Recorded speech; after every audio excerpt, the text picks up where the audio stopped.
Ο εκατομμυριούχος έκανε την παραγγελία του στα γερμανικά, μόνο και μόνο για να την ταπεινώσει. Η σερβιτόρα χαμογέλασε αθόρυβα. Αυτό που δεν ήξερε εκείνος ήταν ότι αυτή μιλούσε 7 γλώσσες και μία από αυτές θα άλλαζε τη ζωή του. Για πάντα. Το εστιατόριο, ο Χρυσός Αστέρας, έλαμπε με τη μεγαλοπρέπεια της χλειδής. Κρυστάλλινοι πολυέλαιοι κρέμονταν από την οροφή σαν τεχνητοί αστερισμοί, ρίχνοντας λάμψεις σε λευκά μεταξωτά τραπεζομάντιλα και γυαλιστερά ασημένια μαχαιροπύρουνα. Ήταν το είδος του μέρους όπου οι ισχυροί έρχονταν να γιορτάσουν τη δύναμή τους, όπου τα χρήματα μιλούσαν πιο δυνατά από τις λέξεις και όπου άνθρωποι σαν την Ελένη Κρυστάλλη ήταν αόρατοι. Η Ελένη περπατούσε ανάμεσα στα τραπέζια, με το δίσκο τέλεια ισορροπημένο στο δεξί της χέρι. Είχε μήνες που δούλευε εκεί, πάντα με την ίδια ρουτίνα. Να έρχεται νωρίς, να καθαρίζει, να σερβίρει, να χαμογελάει και να επιστρέφει σπίτι με πονεμένα πόδια και την αξιοπρέπειά της άθικτη, γιατί αυτό ήταν το μόνο πράγμα που κανείς δεν μπορούσε να της αφαιρέσει, η αξιοπρέπειά της. Εκείνο το βράδυ το εστιατόριο ήταν ιδιαίτερα γεμάτο.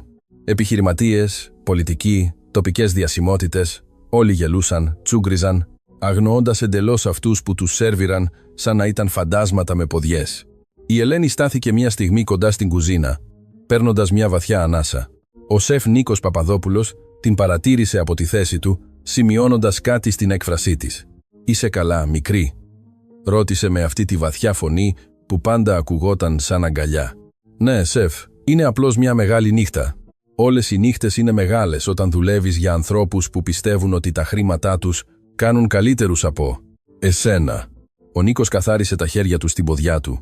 «Αλλά να θυμάσαι τι λέω πάντα, η αξιοπρέπεια είναι ανεκτήμητη και εσύ έχεις περισσότερη αξιοπρέπεια σε ένα δάχτυλο από ότι όλοι μαζί στα πορτοφόλια».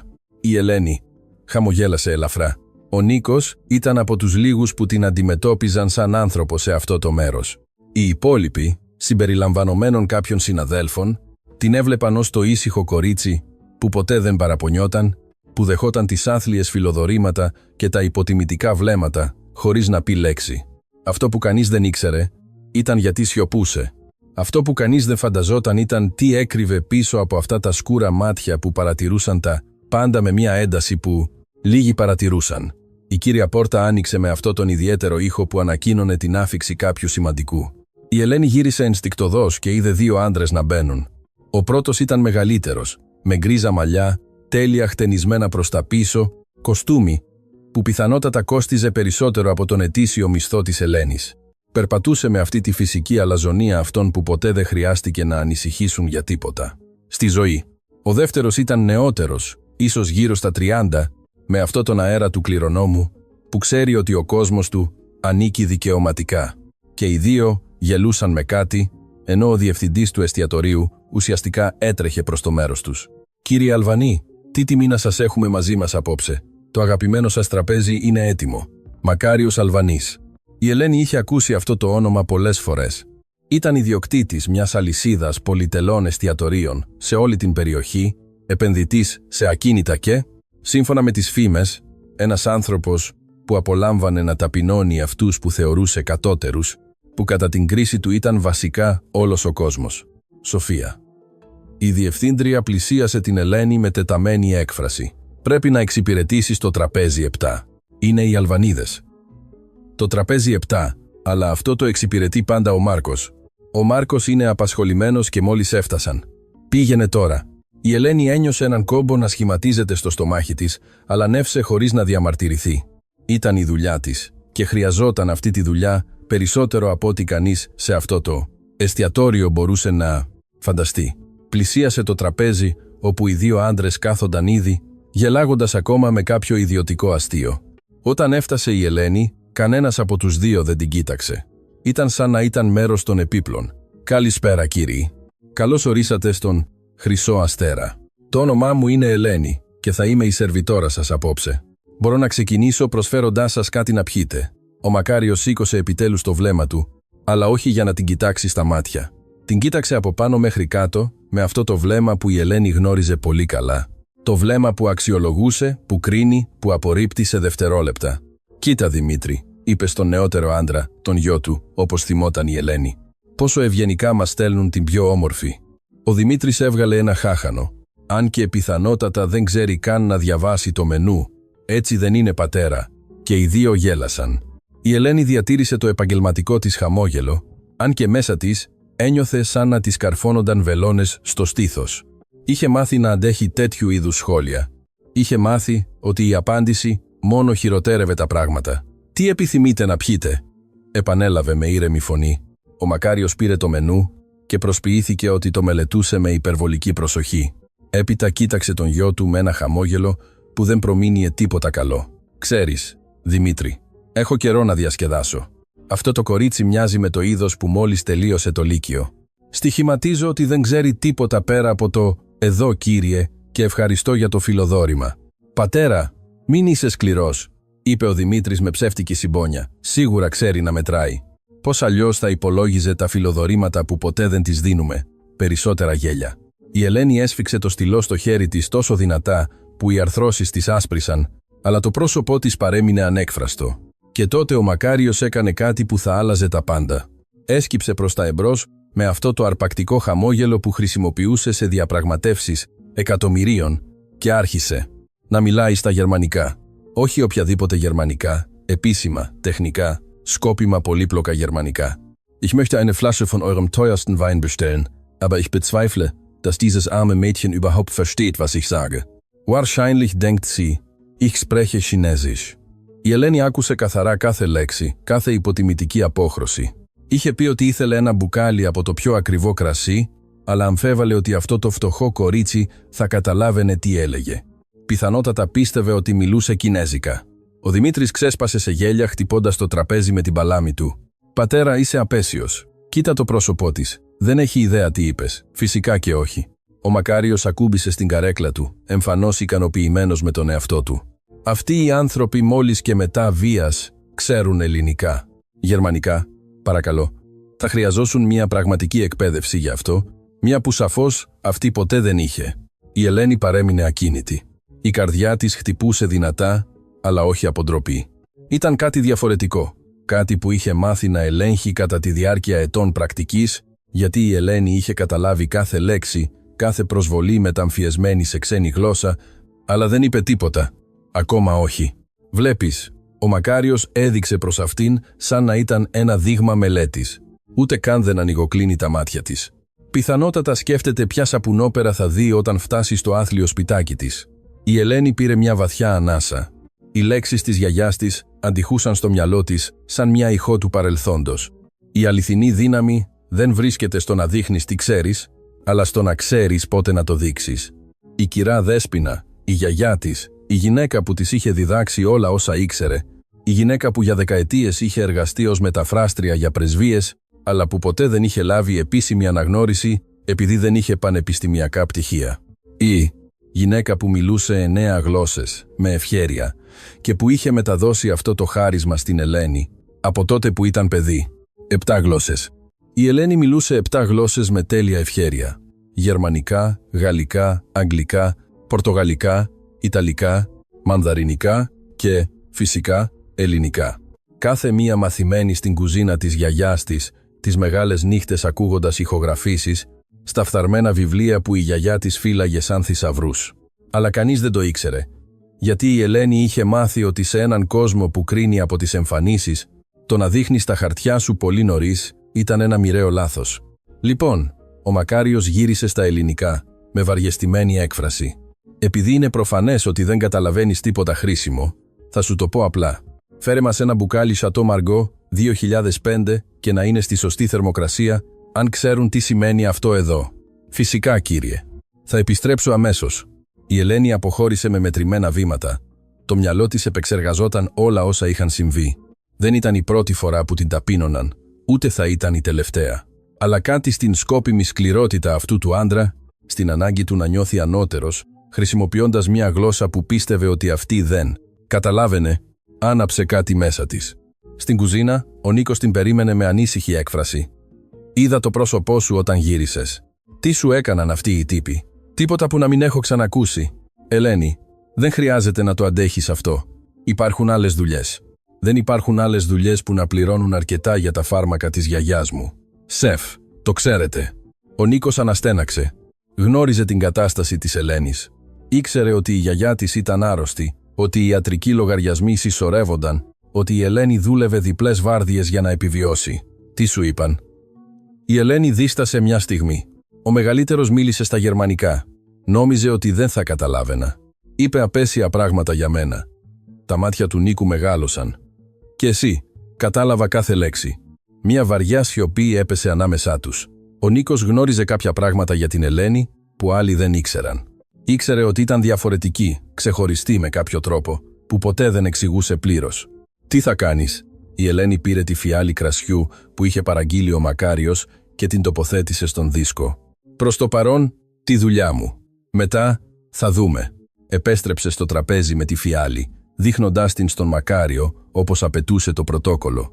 Αυτός με τα βίας την κοίταξε, κάνοντας μια περιφρονητική κίνηση με το χέρι του για να σερβίρει. Ενώ η Ελένη έχινε το κρασί με τέλεια ακρίβεια, ο Μακάριος μίλησε ξανά στα γερμανικά με τον γιο του. «Sieh dir ihre Hände an, rau und abgenutzt. Das ist das Leben der Unterschicht. Arbeiten bis sie sterben, ohne jemals etwas Wichtiges zu erreichen». Σχολίαζε τα χέρια της Ελένης, λέγοντας ότι ήταν τραχιά και φθαρμένα, ότι αυτή ήταν η ζωή της κατώτερης τάξης, να δουλεύουν μέχρι να πεθάνουν, χωρίς να πετύχουν ποτέ κάτι σημαντικό. «Ο δέτα μου ητά ο γουέτας νου εψιλον σίγμα εψιλον, πι, ρούμικρον σίγμα τέτα ετά ομικρον νου τάου αλφα σίγμα τάου ετάνου ιδέτα ιότ αλφα. Gamma O Sigma Sigma Alpha. Wenigstens hat sie ein hübsches Gesicht, wahrscheinlich das einzige, was sie im Leben hat. Τουλάχιστον έχει ένα όμορφο πρόσωπο. Πιθανότατα είναι το μόνο που έχει στη ζωή. Η Ελένη τελείωσε το σερβίρισμα, διατηρώντας την ουδέτερη έκφρασή της, αλλά μέσα της κάτι άλλαζε. Μία απόφαση σχηματιζόταν. Μία που είχε αποφύγει για χρόνια, αλλά που τώρα φαινόταν αναπόφευκτη. «Επιθυμείτε να παραγγείλετε δείπνο?» ρώτησε σε τέλεια ελληνικά. «Φέρε ό,τι καλύτερο έχεις». Ο Μακάριος δεν κοίταξε καν το μενού και ελπίζω να είναι πραγματικά το καλύτερο. Γνωρίζω τους ιδιοκτήτες αυτού του μέρους. Ένα λάθος και μένεις χωρίς δουλειά. «Κατανοητό, κύριε». Η Ελένη αποχώρησε ξανά, αλλά αυτή τη φορά στάθηκε σε μια γωνιά του εστιατορίου όπου μπορούσε να παρατηρεί το τραπέζι, χωρίς να τη βλέπουν. Οι Αλβανίδες συνέχιζαν να γελούν, μιλώντας στα γερμανικά για δουλειές, για ανθρώπους που είχαν καταστρέψει, για υπαλλήλους που είχαν απολύσει για διασκέδαση. Και τότε άκουσε κάτι που της πάγωσε το αίμα. Ο Μακάριος ανέφερε το όνομα ενός νοσοκομείου, το ίδιο νοσοκομείο όπου νοσηλευόταν η γιαγιά της. Μίλησε για μια επένδυση που εξέταζε, για το πώς σχεδίαζε να αγοράσει μέρος του νοσοκομείου και να βελτιστοποιήσει τα κόστη, που στη γλώσσα του σήμαινε περικοπή υπηρεσιών για ασθενείς που δεν μπορούσαν να πληρώσουν για πολυτελείς θεραπείες. Die Alten und Kranken, die sich keine Privatversicherung leisten können, sind sowieso eine Last für das System. Epsiloni pi epsilon, mupsilon, psiopsilon, chirho o tau, eta tau alpha. Wenn wir übernehmen, werden wir unrentable Abteilungen schließen. Οι ηλικιωμένοι και οι άρρωστοι που δεν μπορούν να πληρώσουν ιδιωτική ασφάλιση είναι έτσι εκεί, αλλιώς ένα βάρος για το σύστημα. Όταν αναλάβουμε, θα κλείσουμε αυτά τα μη κερδοφόρα τμήματα. Η Ελένη ένιωσε τον κόσμο να σταματάει. Η γιαγιά της εξαρτιόταν από αυτό το νοσοκομείο, από αυτά τα μη κερδοφόρα τμήματα που αυτός ο άντρας ήθελε να κλείσει. Από γιατρούς και νοσηλευτές που περιποιούνταν ασθενείς ανεξάρτητα από το πόσα χρήματα είχαν. Τα χέρια της έτρεμαν, όχι από φόβο, αλλά από κάτι βαθύτερο. Μια σιωπηλή οργή που είχε κρατήσει μέσα της όλη της τη ζωή άρχιζε να ξεχυλίζει, αλλά δεν θα ενεργούσε παρορμητικά.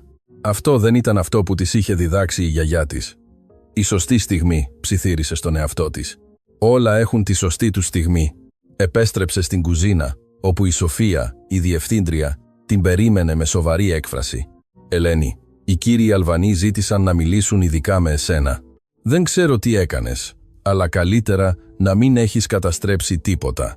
Η καρδιά της Ελένης χτύπησε γρήγορα. Την είχαν ανακαλύψει. Είχαν παρατηρήσει κάτι στην έκφρασή της που αποκάλυπτε ότι καταλάβαινε. Περπάτησε προς το τραπέζι με σταθερά βήματα, προετοιμαζόμενη για ό,τι κι αν ερχόταν. Ο Μακάριος την περίμενε με ένα χαμόγελο που δεν έφτανε στα μάτια του. «Κάθισε», διέταξε, δείχνοντας μια άδεια καρέκλα. «Κύριε, οι υπάλληλοι δεν μπορούμε». «Είπα να καθίσεις». Η Ελένη υπάκουσε αργά, νιώθοντας τα βλέμματα όλου του εστιατορίου πάνω της. Αυτό ήταν ασυνήθιστο, εντελώς εκτός πρωτοκόλου. Ο Μακάριος έσκυψε προς τα εμπρός, την κοιτούσε σαν ένα έντομο κάτω από μικροσκόπιο.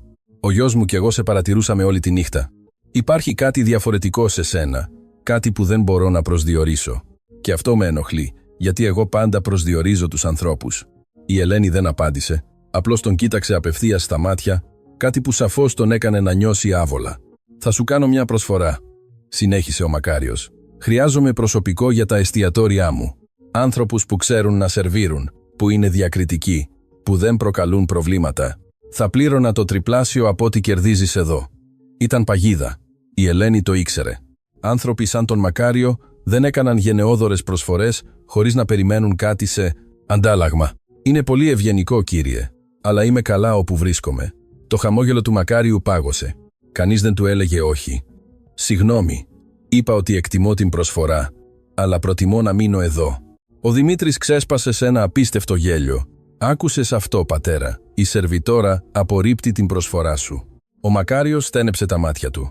«Νομίζω ότι δεν καταλαβαίνεις τη θέση σου, κορίτσι μου. Δεν σε ρωτάω. Σου λέω τι θα κάνεις. Και εγώ σας λέω, με όλο το σεβασμό, ότι η απάντησή μου είναι όχι». Η σιωπή που ακολούθησε ήταν τόσο πυκνή που μπορούσε να κοπεί με μαχαίρι. Οι κοντινοί θαμώνες είχαν σταματήσει να μιλούν, παρατηρώντας τη σκηνή με ένα μείγμα φρίκης και γοητείας. Ο Μακάριος σηκώθηκε αργά, το επιβλητικό του ύψος προβάλλοντας μια σκιά στην Ελένη. «Θα το μετανιώσεις αυτό». Η φωνή του ήταν χαμηλή, επικίνδυνη. «Κανείς δεν μου λέει όχι, ειδικά κάποιος σαν εσένα». Η Ελένη σηκώθηκε κι αυτή, εκπλήσοντας τον εαυτό της με τη δική της τόλμη. «Κάποιος σαν εμένα», επανέλαβε. «Και τι ακριβώς είμαι εγώ, κύριε Αλβανή?» «Ένα μηδενικό. Μια σερβιτόρα που δεν ξέρει τη θέση της στον κόσμο». Η Ελένη χαμογέλασε για πρώτη φορά όλη τη νύχτα. Χαμογέλασε αληθινά. «Έχετε δίκιο σε κάτι, κύριε. Είμαι σερβιτόρα, αλλά κάνετε λάθος σε όλα τα άλλα. Γάμμα ήρχοϊότα σίγμα εψιλον, γάμμα ιότα αλφα νου αλφα, φι γάμμα εψιλον ιότα. Αλφα λάμδα λάμδα, έτα φι ωμέγα νου τάου ομικρον ούψιλον. Μάλφα κάππα άρχοϊότα ομικρον ούψιλον, τάου έτα νου σίγμα τάου αλφα μουα τάου έτα σίγμα εψιλον. Du wirst bereuen, zur Arbeit gekommen zu sein. Ich werde dafür sorgen, dass du nie wieder in dieser Stadt arbeitest. Θα μετανιώσεις που ήρθες στη δουλειά. Θα φροντίσω να μην ξαναδουλέψεις ποτέ σε αυτή την πόλη». Η Ελένη σταμάτησε. Με την πλάτη της στραμμένη προς αυτόν, η καρδιά της χτυπούσε δυνατά. Η στιγμή είχε φτάσει. Γύρισε αργά, κοιτώντας τον απευθείας στα μάτια. «Καλφαϊότα τάου εψιλον, ζίγμα εψιλον, τάου ελάμδα εψιλον ιότα αλφα, γάμα εψιλον γόμου αλφα νου ιότα κάπα, μου εψιλον, αψιόμικρον γάμα έτα πι, ρούμικρον φιόμικρον χωα αλφα πι, anu tau eta sigma epsilon. Ich verstehe jedes Wort, das Sie heute Nacht gesagt haben, Herr Alderete, jede Beleidigung, jeden Plan. Und ich verspreche Ihnen, der Einzige, der etwas bereuen wird, sind Sie. Καταλαβαίνω κάθε λέξη που είπατε απόψε, κύριε Αλβανή, κάθε προσβολή, κάθε σχέδιο, και σας υπόσχομαι. Ο μόνος που θα μετανιώσει για κάτι θα είστε εσείς. Η έκφραση στο πρόσωπο του Μακάριου ήταν κάτι που η Ελένη δεν θα ξεχνούσε ποτέ. Το χρώμα έφυγε από το πρόσωπό του. Τα μάτια του μεγάλωσαν με ένα μείγμα σοκ και δυσπιστίας. Ο Δημήτρης έριξε το ποτήρι του κρασιού, το κόκκινο υγρό χύθηκε πάνω στο λευκό τραπεζομάντιλο σαν αίμα πάνω στο χιόνι. Η Ελένη γύρισε και περπάτησε προς την κουζίνα, αφήνοντας πίσω της την έκπληκτη σιωπή του πιο αποκλειστικού εστιατορίου της πόλης. Δεν ήξερε τι θα ακολουθούσε. Δεν ήξερε ποιες συνέπειες θα είχε αυτό που μόλις είχε κάνει, αλλά για πρώτη φορά μετά από πολύ καιρό ένιωθε ελεύθερη. Αυτό που δεν ήξερε ήταν ότι εκείνη η νύχτα ήταν μόνο η αρχή, ότι ο Μακάριος Αλβανής δεν ήταν ο τύπος του άντρα που δεχόταν να ταπεινωθεί και ότι ο πόλεμος που μόλις είχε αρχίσει θα αποκάλυπτε μυστικά που θα άλλαζαν όχι μόνο τη ζωή της, αλλά και όλων των εμπλεκομένων. Γιατί σε αυτό το εστιατόριο, κάτω από τα φώτα των κρυστάλλινων πολυελαίων, είχε ανάψει μια σπίθα που σύντομα θα γινόταν πυρκαγιά και η Ελένη Κρυστάλλη ήταν έτοιμη να καεί. Οι πόρτες της κουζίνας έκλεισαν πίσω από την Ελένη με έναν θαμπό ήχο που αντίχησε σαν το τέλος ενός κεφαλαίου και η αρχή ενός άλλου, πολύ πιο σκοτεινού. Η καρδιά της χτυπούσε τόσο δυνατά που μπορούσε να την αισθανθεί στους κροτάφους της, στους καρπούς της, σε κάθε γωνιά του σώματός της που έτρεμε από ένα μείγμα αδρεναλίνης και τρόμου. Τι είχε κάνει? Ο Νίκος ήταν ο πρώτος που έφτασε στο πλευρό της, πιάνοντάς την από τους ώμους με σταθερά χέρια. «Ελένη, τι έγινε εκεί έξω? Όλο το εστιατόριο είναι σιωπηλό. Ποτέ δεν έχω δει κάτι τέτοιο», του απάντησα. Η φωνή της Ελένης βγήκε μόλις και μετά βίας σαν ψίθυρος. Στα γερμανικά του είπα ότι είχα καταλάβει τα πάντα. Τα μάτια του Νίκου μεγάλωσαν. Απάντησε στον μακάριο Αλβανί κατάμουτρα, στα γερμανικά. Πριν η Ελένη προλάβει να απαντήσει, οι πόρτες της κουζίνας άνοιξαν βίαια. Η Σοφία Μιλωνά, η διευθύντρια, μπήκε με το πρόσωπό της παραμορφωμένο από οργή και πανικό. «Ελένη, τι στο διάολο έκανες? Ο κύριος Αλβανής είναι έξαλλος. Απαιτεί να μιλήσει με τους ιδιοκτήτες αυτή τη στιγμή». «Σοφία, με ταπείνωνε. Νόμιζε ότι δεν καταλάβαινα και δεν με νοιάζει τι νόμιζε». Η Σοφία την διέκοψε απότομα. «Έχεις ιδέα ποιος είναι αυτός ο άντρας? Έχεις την παραμικρή ιδέα τι μπορεί να μας κάνει?» Η Ελένη ένιωσε σαν οι τοίχοι της κουζίνας να κλείνουν πάνω της. Οι άλλοι υπάλληλοι την κοίταζαν με εκφράσεις που κυμαίνονταν από συμπάθεια έως δυσαρέσκεια. Κάποιοι φάνηκαν να θαυμάζουν αυτό που είχε κάνει, αλλά οι περισσότεροι ήταν απλά τρομοκρατημένοι. «Σοφία».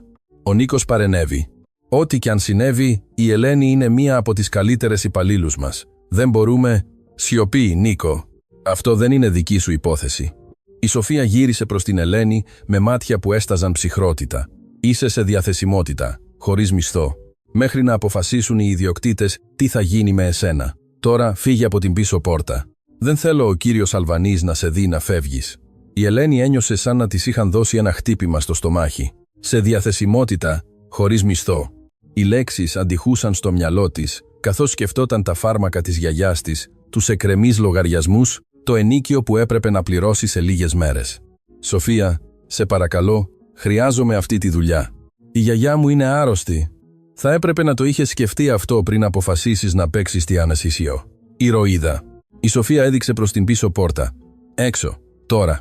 Η Ελένη αναζήτησε τα μάτια του Νίκου, ελπίζοντας να βρει κάποια υποστήριξη, αλλά αυτός μόνο μπόρεσε να χαμηλώσει το βλέμμα του με αμηχανία. Δεν υπήρχε τίποτα που θα μπορούσε να κάνει, όχι απέναντι στη διευθύντρια, όχι απέναντι στο βάρος του ονόματος Αλβανή. Με τρεμάμενα χέρια, η Ελένη έβγαλε την ποδιά της και την άφησε πάνω στο ανοξίδωτο τραπέζι. Περπάτησε προς την πίσω πόρτα, νιώθοντας κάθε βήμα σαν να περπατούσε προς έναν γκρεμό. Έξω, το σοκάκι ήταν σκοτεινό και μύριζε σκουπίδια και υγρασία. Η Ελένη ακούμπησε στον τοίχο από τούβλα, αφήνοντας τα δάκρυα που είχε συγκρατήσει επιτέλους να κυλήσουν στα μάγουλά της. Τι θα έκανε τώρα? Το τηλέφωνο της δονήθηκε στην τσέπη της. Ήταν ένα μήνυμα από άγνωστο αριθμό. «Έκανες ένα πολύ σοβαρό λάθος απόψε και τα λάθη πληρώνονται. Με εκτίμηση, κάποιος που θα σε παρακολουθεί». Ένα ρίγος διαπέρασε την πλάτη της. Ο Μακάριος, ο Δημήτρης, κάποιος που δούλευε για αυτούς. Το μήνυμα ήταν σαφώς μια απειλή, αλλά τι μπορούσαν να τις κάνουν που δεν είχαν ήδη κάνει? Η απάντηση θα ερχόταν νωρίτερα από ό,τι φανταζόταν. Η Ελένη περπάτησε στους άδειους δρόμους προς τη στάση του λεωφορείου. Εκείνη την ώρα, οι δημόσιες συγκοινωνίες ήταν σπάνιες και χρειάστηκε να περιμένει σχεδόν 40 λεπτά στο σκοτάδι, κοιτάζοντας συνεχώς πάνω από τον ώμο της, νιώθοντας ότι κάποιος την παρακολουθούσε από τις σκιές. Όταν τελικά έφτασε στο μικρό της διαμέρισμα στα περίχωρα της πόλης, βρήκε τη γιαγιά της, Δέσποινα, ξύπνια, καθισμένη στην αγαπημένη της καρέκλα δίπλα στο παράθυρο, κοιτάζοντας τα μακρινά φώτα της πόλης. «Ήρθες νωρίς, παιδί μου». Η φωνή της κυράς Δέσποινας ήταν αδύναμη, αλλά ζεστή, όπως πάντα. «Συνέβη κάτι». Η Ελένη γονάτισε δίπλα στη γιαγιά της, παίρνοντας τα ζαρωμένα χέρια της στα δικά της. Πώς να της πει την αλήθεια? Πώς να της εξηγήσει ότι είχε χάσει τη δουλειά που τους επέτρεπε να επιβιώσουν? «Γιαγιά, έκανα κάτι απόψε, κάτι που ίσως δεν έπρεπε να κάνω». Τα μάτια της Δέσποινας, αν και κουρασμένα από την αρρώστια, έλαμψαν με αυτή την οξία νοημοσύνη που η ηλικία δεν είχε καταφέρει να σβήσει. «Πες μου τα πάντα, Ελένη, χωρίς να παραλείψεις τίποτα». Και η Ελένη το έκανε. Της είπε για τους Αλβανίδες, για τις ταπεινώσεις στα γερμανικά, για τα σχέδια να αγοράσουν το νοσοκομείο, για την απάντησή της και τις συνέπειες που ακολούθησαν. Όταν τελείωσε, περίμενε να δει απογοήτευση στο πρόσωπο της γιαγιάς της. «Αντ, αυτού», είδε υπερηφάνεια. «Έκανες καλά, παιδί μου». Η Δέσποινα έσφιξε τα χέρια της Ελένης με μια εκπληκτική δύναμη. «Έκανες ακριβώς αυτό που έπρεπε να κάνεις. Αλλά γιαγιά, έχασα τη δουλειά. Δεν ξέρω πώς θα...» «Άκουσέ με». Η Δέσποινα την διέκοψε με σταθερότητα. «Πέρασα όλη μου τη ζωή σιωπώντας, όλη μου τη ζωή αόρατη, για να μπορούν άνθρωποι σαν αυτόν τον Αλβανί να νιώθουν ανώτεροι. Μετάφραζα για πρεσβευτές, για προέδρους, για ανθρώπους που κυβερνούσαν ολόκληρες χώρες και κανείς τους δεν ήξερε το όνομά μου. Κανείς δεν με ευχαρίστησε. Κανείς δεν είδε πέρα από τη γυναίκα που σέρβιρε καφέ και μετέφραζε τα λόγια τους. Τα δάκρυα κυλούσαν τώρα στα μάγουλα και των δύο. «Δεν το θέλω αυτό για σένα, Ελένη. Δεν θέλω να ζήσεις τη ζωή σου στη σιωπή. Έχεις ένα χάρισμα. Ένα χάρισμα που σου έδωσα με όλη μου την αγάπη. Και αυτό το χάρισμα δεν είναι για να το κρύβεις. Είναι για να το χρησιμοποιείς, για να υπερασπίζεσαι τον εαυτό σου, για να υπερασπίζεσαι άλλους που δεν μπορούν να υπερασπιστούν τον εαυτό τους». Η Ελένη αγκάλιασε τη γιαγιά της νιώθοντας το εύθραυστο σώμα κάτω από τα χέρια της, τα οστά που προεξήχαν εκεί που κάποτε υπήρχε σφριγγυλή σάρκα, την καρδιά που χτυπούσε αδύναμα, αλλά με ακλόνητη αποφασιστικότητα. «Φοβάμαι, γιαγιά. Αυτός ο άντρας έχει δύναμη. Μπορεί να μας καταστρέψει. Η δύναμη χωρίς τιμή είναι απλώς θόρυβος, παιδί μου, και ο θόρυβος, όσο δυνατός κι αν είναι, τελικά σβήνει». Εκείνη τη νύχτα, η Ελένη με τα βίας μπόρεσε να κοιμηθεί. Το μυαλό της ανασκόπησε ξανά και ξανά τα γεγονότα του εστιατορίου, τα λόγια του Μακάριου, την απειλή του μηνύματος, την αβεβαιότητα του μέλλοντος. Κάθε φορά που έκλεινε τα μάτια της, έβλεπε το πρόσωπο του εκατομμυριούχου να μεταμορφώνεται από χλευασμό σε οργή όταν εκείνη μίλησε. Στα γερμανικά. Την επόμενη μέρα, η πραγματικότητα της κατάστασής της έγινε ακόμα πιο ξεκάθαρη. Όταν προσπάθησε να τηλεφωνήσει στο εστιατόριο για να μιλήσει με τη Σοφία, κανείς δεν απάντησε. Όταν πήγε προσωπικά, ο φύλακας της απαγόρευσε την είσοδο, λέγοντας ότι δεν ήταν πλέον ευπρόσδεκτη. «Λυπάμαι, δεσποινής». Ο φύλακας, ένας ηλικιωμένος άντρας που πάντα της φερόταν καλά, φαινόταν πραγματικά λυπημένος. «Εντολές από ψηλά. Δεν μπορώ να σας αφήσω να περάσετε, αλλά τα πράγματά μου, η τελευταία μου πληρωμή. Μου είπαν ότι θα σας τα στείλουν ταχυδρομικώς, μαζί με την επιστολή απόλυσης». Επιστολή απόλυσης. Όχι μόνο σε διαθεσιμότητα. Απολύθηκε. Η Ελένη περπατούσε στην πόλη σε κατάσταση σύγχυσης. Τι θα έκανε τώρα? Είχε αποταμιεύσεις για ίσως 2 εβδομάδες. Μετά από αυτό, δεν ήθελε να σκεφτεί τι θα ακολουθούσε. Το τηλέφωνο της χτύπησε. Ήταν ένας αριθμός που δεν αναγνώριζε, αλλά διαφορετικός από την απειλή της προηγούμενης νύχτας. Ελένη Κρυστάλλη. Μια αντρική φωνή, επαγγελματική, ψυχρή. «Ναι, είμαι εγώ. Μιλάω δικηγόρος Παναγιώτης Αντωνίου, από τον Όμιλο Αλβανή. Ο πελάτης μου επιθυμεί να συναντηθεί μαζί σας σήμερα το απόγευμα. Είναι ένα επίγον θέμα». Η καρδιά της Ελένης σταμάτησε για 1 δευτερόλεπτο. «Να συναντηθεί μαζί μου? Γιατί?» «Αυτό θα συζητηθεί αυτοπροσώπως. Έχετε 1 ώρα να εμφανιστείτε στα κεντρικά γραφεία του Ομίλου Αλβανή. Η διεύθυνση θα σας σταλεί με μήνυμα. Σας προτείνω ανεπιφύλακτα να μην λείψετε». Η κλήση διακόπηκε πριν η Ελένη προλάβει να απαντήσει. Λίγα λεπτά αργότερα έλαβε τη διεύθυνση, ένα κτίριο γραφείων στην οικονομική περιοχή, το είδος του μέρους όπου άνθρωποι σαν εκείνοι συνήθως έμπαιναν μόνο για να καθαρίσουν πατώματα. Ένα μέρος της ήθελε να αγνοήσει την κλήση, αλλά ένα άλλο μέρος, το μέρος που η γιαγιά της είχε αναθρέψει για να μην φεύγει ποτέ από τα προβλήματα, ήξερε ότι έπρεπε να πάει. Έπρεπε να μάθει τι ήθελαν. Έπρεπε να αντιμετωπίσει ό,τι κι αν ερχόταν. Φόρεσε τα καλύτερα ρούχα που είχε, μια απλή λευκή μπλούζα, μια σκούρα φούστα, παπούτσια που είχε αγοράσει από ένα μαγαζί με μεταχειρισμένα, αλλά που ακόμα έδειχναν περιποιημένα. Κοίταξε την αντανάκλασή της στον καθρέφτη και πήρε μια βαθιά ανάσα. «Μπορώ να το κάνω αυτό», ψιθύρισε. «Μπορώ να το κάνω αυτό». Το κτίριο του Ομίλου Αλβανή ήταν ένας πύργος από γυαλί και ατσάλι, που υψωνόταν στον ουρανό σαν ένα μνημείο της δύναμης του, χρήματος. Η Ελένη μπήκε από τις περιστρεφόμενες πόρτες και βρέθηκε σε μια αίθουσα υποδοχής που ήταν μεγαλύτερη από όλο της το διαμέρισμα.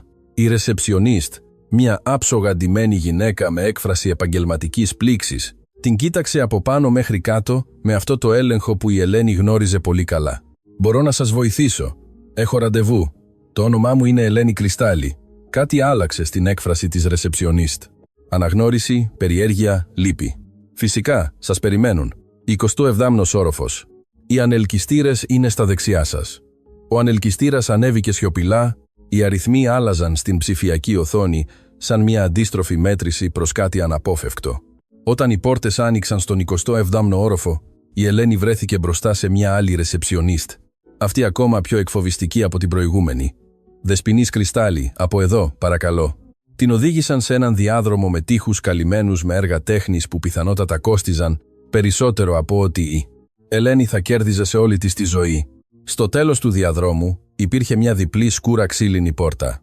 Η ρεσεψιονίστ χτύπησε απαλά και μια φωνή από μέσα είπε «Εμπρός». Το γραφείο του Μακάριου Αλβανί ήταν ακριβώς αυτό που περίμενε η Ελένη. Τεράστιο, επιδεικτικό, σχεδιασμένο για να εκφοβίζει. Παράθυρα από το πάτωμα μέχρι την οροφή έδειχναν την πόλη απλωμένη από κάτω σαν ένα βασίλειο που περίμενε να κατακτηθεί. Και εκεί ήταν αυτός, καθισμένος πίσω από ένα γραφείο από μαόνι που έμοιαζε με βωμό του ίδιου του εγώ. Δίπλα του, ο Δημήτρης, με το ίδιο περιφρονητικό χαμόγελο από την προηγούμενη νύχτα και σε μια γωνιά ένας άντρας με γκρι κοστούμι που πρέπει να ήταν ο δικηγόρος που την είχε καλέσει. Δεσποινής Κρυστάλλη. Ο Μακάριος δεν σηκώθηκε, ούτε καν έκανε τη χειρονομία να την χαιρετήσει. Πόσο ευγενικό εκ μέρους σας που δεχτήκατε την πρόσκλησή μας. Δεν έμοιαζε με πρόσκληση, έμοιαζε με διαταγή. Ο Δημήτρης έβγαλε ένα γέλιο, αλλά ο πατέρας του σήκωσε το χέρι για να τον σιωπήσει. Απευθείας. Μου αρέσει αυτό. Αν και η ειλικρίνεια μπορεί να είναι επικίνδυνη όταν δεν έχεις δύναμη να την υποστηρίξεις. Ο Μακάριος ακούμπησε στην καρέκλα του. Αλλά δεν σε κάλεσα για να ανταλλάξουμε ευγένειες. Σε κάλεσα γιατί έχουμε ένα πρόβλημα. Και τα προβλήματα, κατά την εμπειρία μου, έχουν δύο λύσεις. Εξαλείφονται ή ελέγχονται. Η Ελένη ένιωσε ένα ρίγος, αλλά διατήρησε την ουδέτερη έκφρασή της. «Και εγώ είμαι πρόβλημα για εσάς. Είσαι από χθες το βράδυ. Κοίτα, δεν με νοιάζει αν καταλαβαίνεις γερμανικά. Στην πραγματικότητα είναι εντυπωσιακό. Αλλά αυτό που με νοιάζει είναι ότι άκουσες πράγματα που δεν έπρεπε να ακούσεις». Η καρδιά της Ελένης χτύπησε γρήγορα. Τα σχέδια για το νοσοκομείο, οι συζητήσεις για δουλειές. Τι άλλο θα είχε πει ο Μακάριος, νομίζοντας ότι κανείς δεν καταλάβαινε. «Δεν ξέρω σε τι αναφέρεστε». «Φυσικά και ξέρεις». Ο Μακάριος έσκυψε προς τα εμπρός. «Άκουσες για τα σχέδιά μου για το νοσοκομείο Άγιος Γεώργιος. Σχέδια που είναι εμπιστευτικά. Σχέδια που θα μπορούσαν να επηρεαστούν αν κάποιος με τις λάθος επαφές μάθαινε πριν την ώρα. Τάου ο μικρονούψιλον. Δεν έχω επαφές κανενός είδους. Είμαι απλώς μια σερβιτόρα». «Ήσουν μια σερβιτόρα». Ο Δημήτρης παρενέβη με κακία. «Τώρα δεν είσαι τίποτα». «Δημήτρη». Σιωπή. Ο Μακάριος δεν απέσυρε το βλέμμα του από την Ελένη. «Ορίστε η προσφορά μου, Δεσποινής Κρυστάλλη, μοναδική και αδιαπραγμάτευτη. Θα υπογράψεις μια συμφωνία εμπιστευτικότητας. Δεν θα μιλήσεις σε κανέναν για ό,τι άκουσες χθες το βράδυ. Σε αντάλλαγμα, θα λάβεις μια γενναιόδορη αποζημίωση, αρκετή για να πληρώσεις τη θεραπεία της γιαγιάς σου για 1 χρόνο και μια συστατική επιστολή, που θα σου ανοίξει πόρτες, σε οποιοδήποτε εστιατόριο της πόλης». Η Ελένη αναβόσβησε τα μάτια της. Πώς ήξερε για τη γιαγιά της? Πώς ήξερε για τη θεραπεία? «Βλέπω ότι σε εκπλήσει που γνωρίζω για τη γιαγιά σου, Δέσποινα». Ο Μακάριος χαμογέλασε χωρίς ζεστασιά. «Έκανα την έρευνά μου σήμερα το πρωί. Ξέρω που μένεις. Ξέρω που λαμβάνει θεραπεία. Ξέρω πόσα χρωστάς σε ιατρικούς λογαριασμούς. Η γνώση είναι δύναμη, Δεσποινής Κρυστάλλη. Και εγώ έχω πολλά και από τα δύο». Ο δικηγόρος πλησίασε με έναν φάκελο, τον τοποθετώντας στο γραφείο μπροστά στην Ελένη. Μέσα υπήρχε ένα πολύσελιδο έγγραφο και μια επιταγή. Η Ελένη κοίταξε την επιταγή. Το ποσό ήταν περισσότερα χρήματα από όσα είχε δει ποτέ στη ζωή της. Αρκετά για να πληρώσει τα πάντα. Αρκετά για να ανασάνει ήρεμα για πρώτη φορά μετά από χρόνια. Αλλά κάτι δεν πήγαινε καλά. Κάτι στην έκφραση του Μακάριου. Κάτι στον τρόπο που ο Δημήτρης την κοίταζε με προσμονή, σαν να περίμεναν να πέσει σε παγίδα. Και αν δεν υπογράψω, η σιωπή που ακολούθησε ήταν βαριά, φορτωμένη με ανίποτες απειλές. «Αν δεν υπογράψεις», ο Μακάριος μίλησε αργά, απολαμβάνοντας κάθε λέξη, «θα κάνω τη ζωή σου κόλαση. Έχασες ήδη τη δουλειά σου στον Χρυσό Αστέρα. Μπορώ να διασφαλίσω ότι δεν θα εργαστείς σε κανένα εστιατόριο σε αυτή την πόλη, σε αυτή τη χώρα, αν το θέλω. Και η θεραπεία της γιαγιάς σου στον Άγιο Γεώργιο?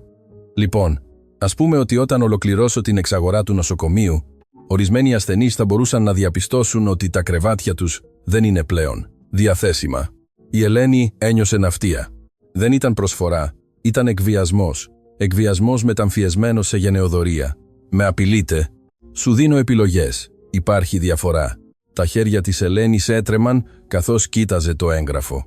Οι λέξεις κολυμπούσαν μπροστά στα μάτια της. Νομικές ρήτρες, περίπλοκοι όροι, όλα σχεδιασμένα για να την φημώσουν μόνιμα. Σκέφτηκε τη γιαγιά της.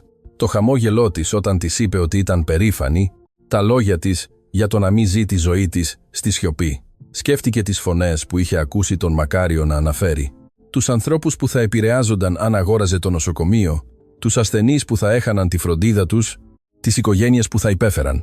Σκέφτηκε όλα όσα είχε μάθει σε όλη της τη ζωή. κάθε γλώσσα, κάθε λέξη, κάθε μάθημα για την αξιοπρέπεια και το θάρρος και πήρε μια απόφαση. «Όχι», είπε με σταθερή φωνή. Ο Μακάριος συνοφριώθηκε. «Συγγνώμη», είπα «όχι, δεν θα υπογράψω αυτό». Ο Δημήτρης σηκώθηκε όρθιος. «Είσαι τρελή. Έχεις ιδέα τι απορρίπτεις. Έχω τέλεια ιδέα». Η Ελένη σηκώθηκε κι αυτή, κοιτάζοντας απευθείας στα μάτια του Μακάριου. «Απορρίπτω να με αγοράσουν, απορρίπτω να με φημώσουν. Και απορρίπτω να είμαι μέρος αυτού που σκοπεύετε να κάνετε με αυτό το νοσοκομείο. Θα το μετανιώσεις αυτό». Η φωνή του Μακάριου ήταν καθαρός πάγος. «Θα καταστρέψω εσένα και ό,τι σε νοιάζει». Η Ελένη περπάτησε προς την πόρτα, αλλά πριν βγει γύρισε για τελευταία φορά. «Herr Alvanis, epsilon y pi epsilon sigma epsilon tau lambda epsilon iota alpha gamma epsilon romu alpha nu iota kappa. Sie haben ihr ganzes Leben lang Menschen wie mich unterdrückt, aber diesmal haben sie sich mit der falschen Person angelegt. Ich werde nicht schweigen, und wenn ich falle, werde ich nicht allein fallen. Κύριε Αλβανί, όλοι σας στη ζωή καταπιέζατε ανθρώπους σαν εμένα, αλλά αυτή τη φορά τα βάλατε με το λάθος άτομο. Δεν θα σιωπήσω και αν πέσω, δεν θα πέσω μόνη». Βγήκε από το γραφείο χωρίς να κοιτάξει πίσω, η καρδιά της χτυπούσε δυνατά, τα πόδια της μετά βίας την κρατούσαν. Δεν ήξερε πώς θα τηρούσε αυτή την υπόσχεση. Δεν ήξερε τι μέσα είχε απέναντι σε έναν άντρα με τη δύναμη του Μακάριου Αλβανί, αλλά ήξερε ένα πράγμα με απόλυτη βεβαιότητα. Ο πόλεμος είχε ξεκινήσει επίσημα και η Ελένη Κρυστάλλη δεν είχε καμία πρόθεση να τον χάσει. Αυτό που δεν ήξερε ήταν ότι το ίδιο απόγευμα, ενώ εκείνη επέστρεφε σπίτι για να αγκαλιάσει τη γιαγιά της και να σχεδιάσει την επόμενη κίνηση της, ο Μακάριος Αλβανής έκανε ένα τηλεφώνημα που θα άλλαζε τα πάντα. «Πρέπει να ερευνήσεις διεξοδικά αυτό το κορίτσι», έλεγε στο τηλέφωνο με παγωμένη φωνή. «Θέλω να μάθω κάθε μυστικό, κάθε αδυναμία, κάθε άτομο που τη νοιάζει και όταν τα έχεις όλα, θα την καταστρέψουμε εντελώς». Στην οθόνη του υπολογιστή του έλαμπε μια φωτογραφία της Ελένης που είχε τραβηχτεί από τις κάμερες ασφαλείας του κτηρίου και δίπλα της μια φωτογραφία της κυράς Δέσποινας να μπαίνει στο νοσοκομείο Άγιος Γεώργιος για την εβδομαδιαία θεραπεία της. Η μάχη για την αξιοπρέπεια επρόκειτο να μετατραπεί σε αγώνα για την επιβίωση. Ο δρόμος της επιστροφής στο σπίτι ήταν ο μεγαλύτερος που είχε διανύσει η Ελένη στη ζωή της. Κάθε βήμα ζύγιζε σαν μόλιβδος. Κάθε ανάσα ήταν μια συνειδητή προσπάθεια να μην καταρρεύσει στη μέση του δρόμου. Είχε αμφισβητήσει έναν γίγαντα και τώρα αυτός ο γίγαντας ετοιμαζόταν να την συνθλίψει. Όταν άνοιξε την πόρτα του μικρού της διαμερίσματος, βρήκε κάτι που δεν περίμενε. Η γιαγιά της, Δέσποινα, δεν ήταν στην καρέκλα της δίπλα στο παράθυρο. Στεκόταν όρθια, ακουμπισμένη στο μπαστούνι της, με μια παλιά βαλίτσα ανοιχτή πάνω στο κρεβάτι. «Γιαγιά, τι κάνεις? Δεν πρέπει να είσαι σηκωμένη τόσο πολύ. Ψάχνω κάτι, παιδί μου». Η Δέσποινα μιλούσε με μια αποφασιστικότητα που η Ελένη δεν είχε ακούσει εδώ και μήνες. Κάτι που έπρεπε να σου είχα δείξει πολύ καιρό πριν. Η Ελένη πλησίασε ανήσυχη για την προσπάθεια που έκανε η γιαγιά της. Η αρρώστια είχε αποδυναμώσει το σώμα της, αλλά σαφώς δεν είχε αγγίξει το πνεύμα της. «Γιαγιά, σε παρακαλώ, κάθισε. Ό,τι κι αν είναι, μπορώ να το ψάξω εγώ». «Όχι, αυτό πρέπει να το βρω μόνη μου». Τα ζαρωμένα χέρια της Δέσποινας ανακάτευαν το περιεχόμενο της βαλίτσας, κιτρινισμένα χαρτιά, παλιές φωτογραφίες, γράμματα σε φθαρμένους φακέλους από τον χρόνο. Τελικά, τα δάχτυλά της έκλεισαν γύρω από έναν καφέ δερμάτινο φάκελο, φθαρμένο, αλλά προσεκτικά διατηρημένο. «Εδώ είναι». Η Δέσποινα έπεσε στο κρεβάτι, αναπνέοντας με δυσκολία. «Κάθισε, Ελένη. Αυτό που θα σου πω θα αλλάξει όλα όσα πιστεύεις ότι ξέρεις για την οικογένειά μας». Η Ελένη υπάκουσε. Η καρδιά της χτυπούσε με ένα μείγμα περιέργειας και φόβου. Τι μυστικά μπορούσε να κρύβει η γιαγιά της? Τι σχέση είχε με αυτό που συνέβαινε τώρα? Πριν από πολλά χρόνια, πριν γεννηθείς, δούλευα ως μεταφράστρια για διπλωματικές οικογένειες. Η Δέσποινα άρχισε. Η φωνή της μεταφέροντας σε δεκαετίες που πέρασαν. «Δεν είχα πτυχία, αλλά μιλούσα 9 γλώσσες. Τις έμαθα με τον ίδιο τρόπο που σου δίδαξα εσένα, ακούγοντας, εξασκώντας, ζώντας ανάμεσα σε ανθρώπους από όλο τον κόσμο. Αυτό το ξέρω ήδη, γιαγιά. Αυτό που δεν ξέρεις είναι για ποιον δούλεψα τα τελευταία χρόνια της καριέρας μου ως μεταφράστρια». Η Δέσποινα άνοιξε τον φάκελο και έβγαλε μια ασπρόμαυρη φωτογραφία. Σε αυτήν εμφανιζόταν μια πολύ νεότερη εκδοχή της, κομψά ντυμένη, δίπλα σε έναν άντρα με κοστούμι που η Ελένη δεν αναγνώρισε. Αυτός ο άντρας ήταν ο Αριστίδης Αλβανής, ο πατέρας του Μακάριου. Η Ελένη ένιωσε σαν να άνοιξε η γη κάτω από τα πόδια της. «Δούλεψες για τους Αλβανίδες?» Για 5 χρόνια. Ήμουν η προσωπική του μεταφράστρια σε όλες τις διεθνείς διαπραγματεύσεις. Ο Αριστίδης έχτισε την αυτοκρατορία του με τη βοήθειά μου, μεταφράζοντας συμβόλαια, κλείνοντας συμφωνίες, διευκολύνοντας τις επικοινωνίες με συνεργάτες από όλο τον κόσμο. Δάκρυα άρχισαν να σχηματίζονται στα μάτια της Δέσποινας καθώς συνέχιζε. Ο Αριστίδης ήταν διαφορετικός από τον γιο του. Ήταν φιλόδοξος, ναι, αλλά είχε τιμή. Μου φερόταν με σεβασμό. Ακόμη και μου υποσχέθηκε ότι όταν αποσυρώταν θα μου έδινε ένα μέρος των κερδών από τις επιχειρήσεις που είχα βοηθήσει να χτίσει. Είχε υπογεγραμμένα έγγραφα, νομικές συμφωνίες. Και τι έγινε? Ο Αριστίδης πέθανε ξαφνικά. Μια καρδιακή προσβολή, είπαν. Και όταν πήγα να διεκδικήσω ό,τι μου ανήκε, συνάντησα τον Μακάριο. Ήταν μόλις 25 τότε, αλλά ήταν ήδη ο σκληρός άντρας που γνωρίζεις τώρα. Η Δέσποινα έβγαλε ένα άλλο έγγραφο από τον φάκελο. Ήταν ένα συμβόλαιο με υπογραφές και επίσημες σφραγίδες. Αυτή είναι η αρχική συμφωνία. Ο Αριστίδης μου υποσχέθηκε το 5% των κερδών του ομίλου Αλβανί ως αποζημίωση για τα χρόνια υπηρεσίας μου. Αλλά όταν το έδειξα στον Μακάριο, γέλασε κατάμουτρα. Η φωνή της Δέσποινας τράκαρε με την ανάμνηση. Μου είπε ότι μια οικιακή βοηθός δεν είχε δικαίωμα σε τίποτα, ότι αν προσπαθούσα να διεκδικήσω νομικά, θα χρησιμοποιούσε όλη του τη δύναμη για να με καταστρέψει. Και το έκανε. Η Ελένη προσέλαβε δικηγόρους που ακύρωσαν το συμβόλαιο, ισχυριζόμενοι ότι δεν είχα νομική ικανότητα να υπογράψω συμφωνίες τέτοιας φύσης. Μου πήραν τα πάντα. Την υπόλοιψή μου, τις αποταμιεύσεις μου, την αξιοπρέπειά μου. Η Ελένη πήρε τα χέρια της γιαγιάς της, νιώθοντας την αδικία δεκαετιών να συγκεντρώνεται εκείνη τη στιγμή. Γιατί δεν μου το είπες ποτέ? Γιατί ντρεπόμουν?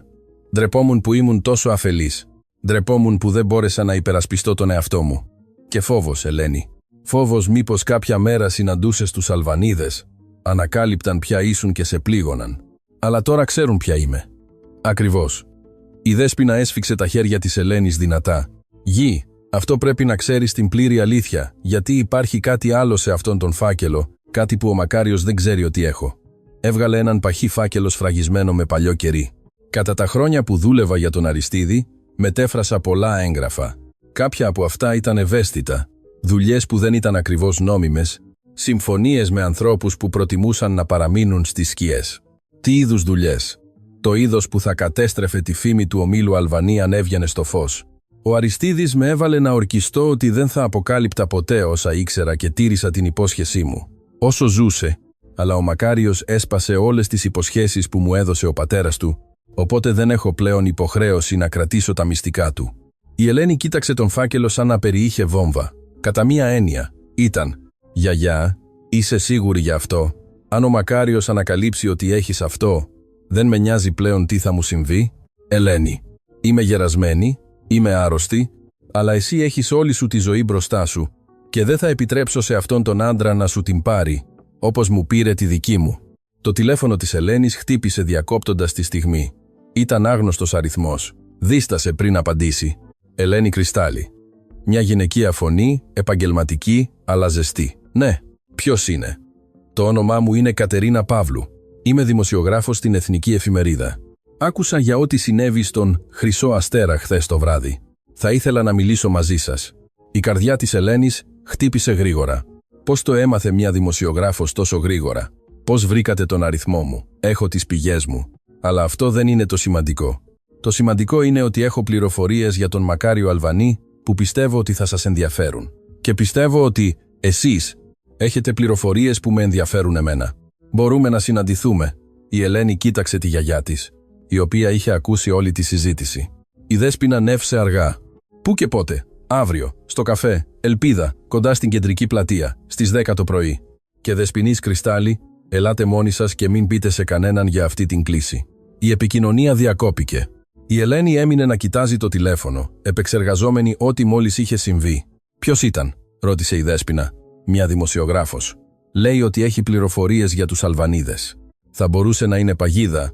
Το ξέρω, αλλά θα μπορούσε να είναι και η μόνη μας ευκαιρία». Εκείνο το βράδυ η Ελένη δεν μπόρεσε να κοιμηθεί.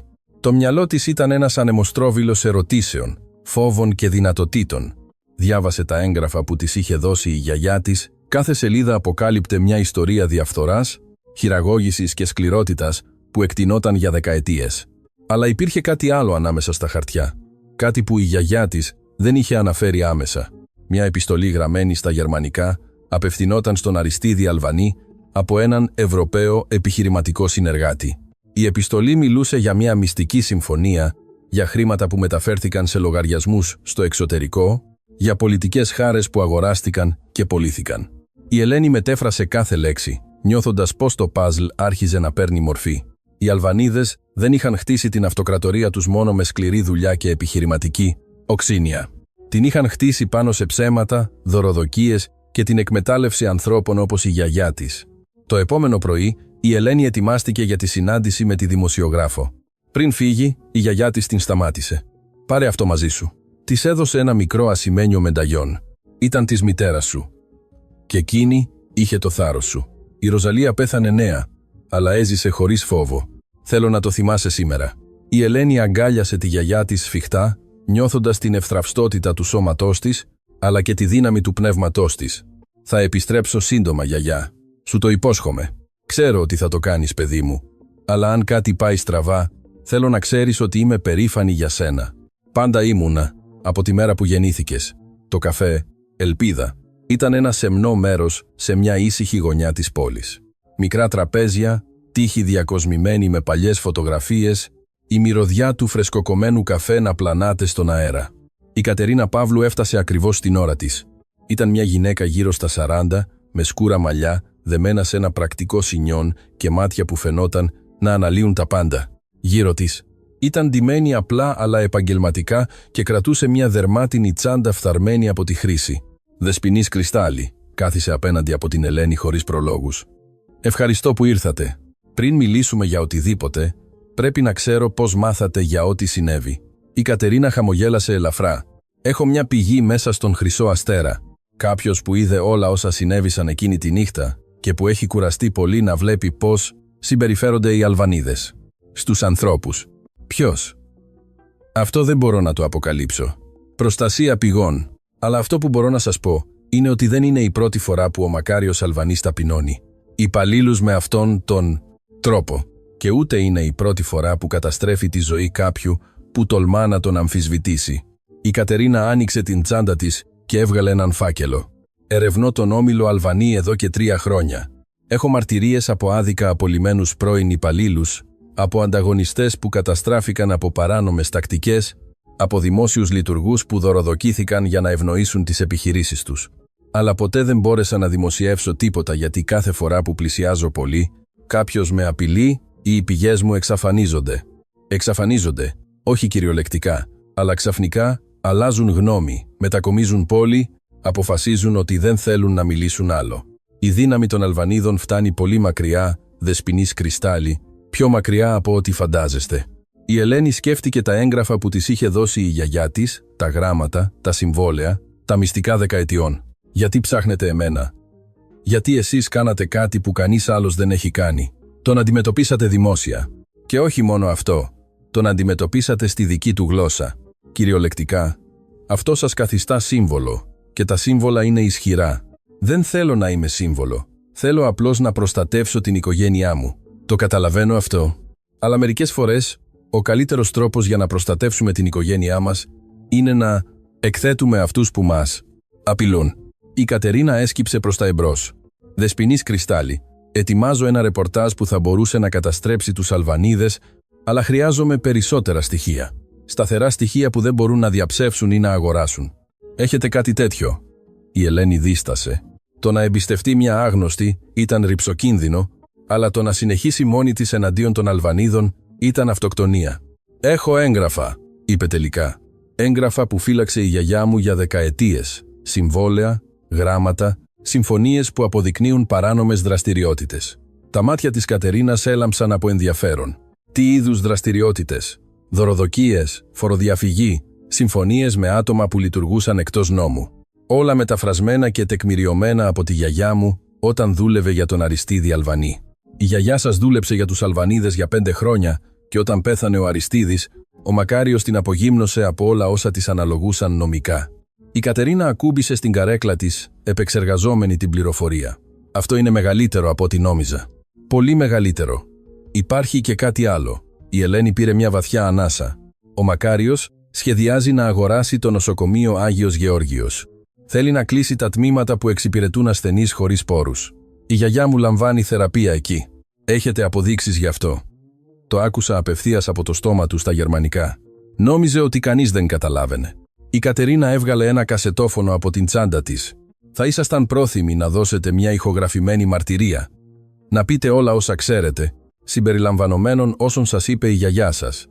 Η Ελένη σκέφτηκε τη Δέσποινα, το κουρασμένο αλλά περήφανο χαμόγελό της, τις δεκαετίες σιωπής που είχε υπομείνει, την ευκαιρία να αποδοθεί επιτέλους δικαιοσύνη. Ναι, είμαι πρόθυμη. Κατά τη διάρκεια των επόμενων 2 ωρών, η Ελένη μίλησε, τα είπε όλα. Τη νύχτα στο εστιατόριο, τις ταπεινώσεις στα γερμανικά, τη συνάντηση στα γραφεία του ομίλου Αλβανί, τον εκβιασμό, τις απειλές και μετά διηγήθηκε την ιστορία της γιαγιάς της. Κάθε λέξη ήταν σαν να της έφευγε ένα βάρος από την ψυχή. Όταν τελείωσε, η Κατερίνα έβαλε το κασετόφωνο με σοβαρή αλλά γεμάτη ελπίδα έκφραση. Αυτό είναι αρκετό για να ξεκινήσουμε, αλλά πρέπει να δω αυτά τα πρωτότυπα έγγραφα. Μπορείτε να μου τα βρείτε? Θα πρέπει να μιλήσω με τη γιαγιά μου. Είναι δικά της, όχι δικά μου. Το καταλαβαίνω, αλλά κάντε το σύντομα. Οι Αλβανίδες δεν θα μείνουν άπραγοι. Αν ανακαλύψουν ότι συνεργαζόμαστε, θα προσπαθήσουν να μας σταματήσουν. Η Ελένη νεύσε, σηκώνοντας για να φύγει, αλλά πριν προλάβει να κάνει ένα βήμα, η Κατερίνα την σταμάτησε. Κάτι ακόμα, Δεσποινής Κρυστάλλη. Χθες το βράδυ έλαβα ένα ανώνυμο τηλεφώνημα.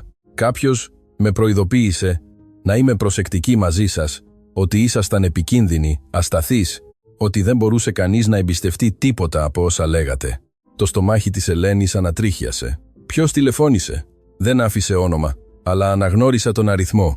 Ήταν από το προσωπικό κινητό του Δημήτρη Αλβανί. Έτσι ήταν αυτός. Ο Δημήτρης ήταν αυτός που είχε στείλει το απειλητικό μήνυμα τη νύχτα του εστιατορίου.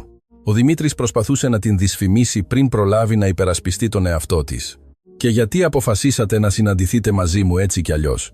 Η Κατερίνα χαμογέλασε. «Γιατί από την εμπειρία μου, όταν κάποιος, όπως ο Δημήτρης Αλβανής, προσπαθεί να καταστρέψει τη φήμη ενός ατόμου πριν το γνωρίσει, σημαίνει ότι αυτό το άτομο έχει κάτι που αυτοί φοβούνται. Και θέλω να μάθω τι είναι». Η Ελένη βγήκε από το καφέ με ένα μείγμα ελπίδας και τρόμου. Είχε μια σύμμαχο, είχε ένα σχέδιο, αλλά είχε και ισχυρούς εχθρούς που ήταν πρόθυμοι να κάνουν τα πάντα για να τη φημώσουν. Ενώ περπατούσε προς τη στάση του λεωφορείου, το τηλέφωνο της δονήθηκε με ένα μήνυμα. Ήταν από τον Νίκο, τον σεφ. «Ελένη, πρέπει να σε δω επειγόντως. Ανακάλυψα κάτι για τους Αλβανίδες που πρέπει να ξέρεις. Είναι για τη γιαγιά σου. Σε παρακαλώ, έλα στο εστιατόριο μετά τις 11 το βράδυ όταν είναι κλειστό. Μπες από την πίσω πόρτα. Είναι σημαντικό». Η Ελένη διάβασε το μήνυμα 3 φορές. Τι μπορούσε να ξέρει ο Νίκος για τη γιαγιά της? Γιατί τόση επίγουσα ανάγκη και μυστικότητα? Κάτι δεν πήγαινε καλά, αλλά ταυτόχρονα ο Νίκος ήταν πάντα ευγενικός μαζί της, την προστάτευε πάντα. Μπορούσε να τον εμπιστευτεί, μπορούσε να εμπιστευτεί κάποιον. Αυτό που η Ελένη δεν ήξερε ήταν ότι την ίδια στιγμή στα γραφεία του ομίλου Αλβανί, ο Μακάριος λάμβανε την αναφορά της έρευνας που είχε παραγγείλει. Και αυτό που περιείχε αυτή η αναφορά δεν αποκάλυπτε μόνο ποια ήταν πραγματικά η Ελένη. Κρυστάλλη, αποκάλυπτε ένα μυστικό που συνέδεε τις δύο οικογένειες με έναν τρόπο που κανείς δεν θα είχε φανταστεί. Ένα μυστικό που αν έβγαινε στο φως θα κατέστρεφε πολύ περισσότερα από φήμες, θα κατέστρεφε ζωές. Το ρολόι έδειχνε 10:40 το βράδυ, όταν η Ελένη κατέβηκε από το λεωφορείο, 2 τετράγωνα από τον Χρυσό Αστέρα. Οι δρόμοι ήταν σχεδόν άδειοι, μόλις φωτισμένοι από φανοστάτες που πρόβαλαν μακριές σκιές πάνω στο υγρό πεζοδρόμιο. Είχε βρέξει κατά τη διάρκεια του απογεύματος και ο αέρας μύριζε ακόμα υγρό χώμα και άσφαλτο. Κάθε βήμα που έκανε προς το εστιατόριο αύξανε την ανησυχία στο στήθος της. Το μήνυμα του Νίκου δεν έφευγε από το μυαλό της. Τι μπορούσε να ξέρει αυτός για τη γιαγιά της? Γιατί τόσο μυστήριο? Γιατί να συναντηθούν κρυφά μετά το κλείσιμο? Πριν φύγει από το σπίτι, η Ελένη είχε διστάσει. Η Δέσποινα παρατήρησε την ανησυχία της. «Πού πας τέτοια ώρα, παιδί μου?» «Ο Νίκος μου ζήτησε να συναντηθούμε. Λέει ότι έχει σημαντικές πληροφορίες». «Ο σεφ?» Η Δέσποινα συνοφριώθηκε. «Και γιατί δεν μπορεί να σου το πει τηλεφωνικά?» «Δεν ξέρω, γιαγιά, αλλά ο Νίκος ήταν πάντα καλός μαζί μου. Τον εμπιστεύομαι». Η Δέσποινα την είχε κοιτάξει με αυτά τα μάτια που φαινόταν να βλέπουν πέρα από τις λέξεις. «Πρόσεχε, Ελένη. Σε καιρούς πολέμου, ακόμα και οι φίλοι μπορεί να γίνουν ακούσια εχθροί». Η Ελένη είχε υποσχεθεί να είναι προσεκτική, αλλά τώρα, σταμένη μπροστά στο σοκάκι που οδηγούσε στην πίσω πόρτα του εστιατορίου, τα λόγια της γιαγιάς της αντιχούσαν σαν μια προειδοποίηση που ίσως έπρεπε να είχε ακούσει με μεγαλύτερη προσοχή. Το σοκάκι ήταν σκοτεινό.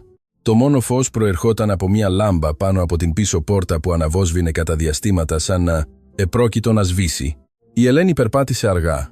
Οι αισθήσεις της σε εγρήγορση, η καρδιά της χτυπούσε όλο και πιο δυνατά. Η πόρτα ήταν μισάνοιχτη. «Νίκο», φώναξε χαμηλόφωνα, σπρώχνοντας την πόρτα με προσοχή. Η κουζίνα ήταν ημίφωτη. Οι επιφάνειες από ανοξίδωτο χάλιβα έλαμπαν αμυδρά κάτω από το φως έκτακτης ανάγκης που παρέμενε, πάντα αναμένο. Όλα ήταν σιωπηλά. Πολύ σιωπηλά.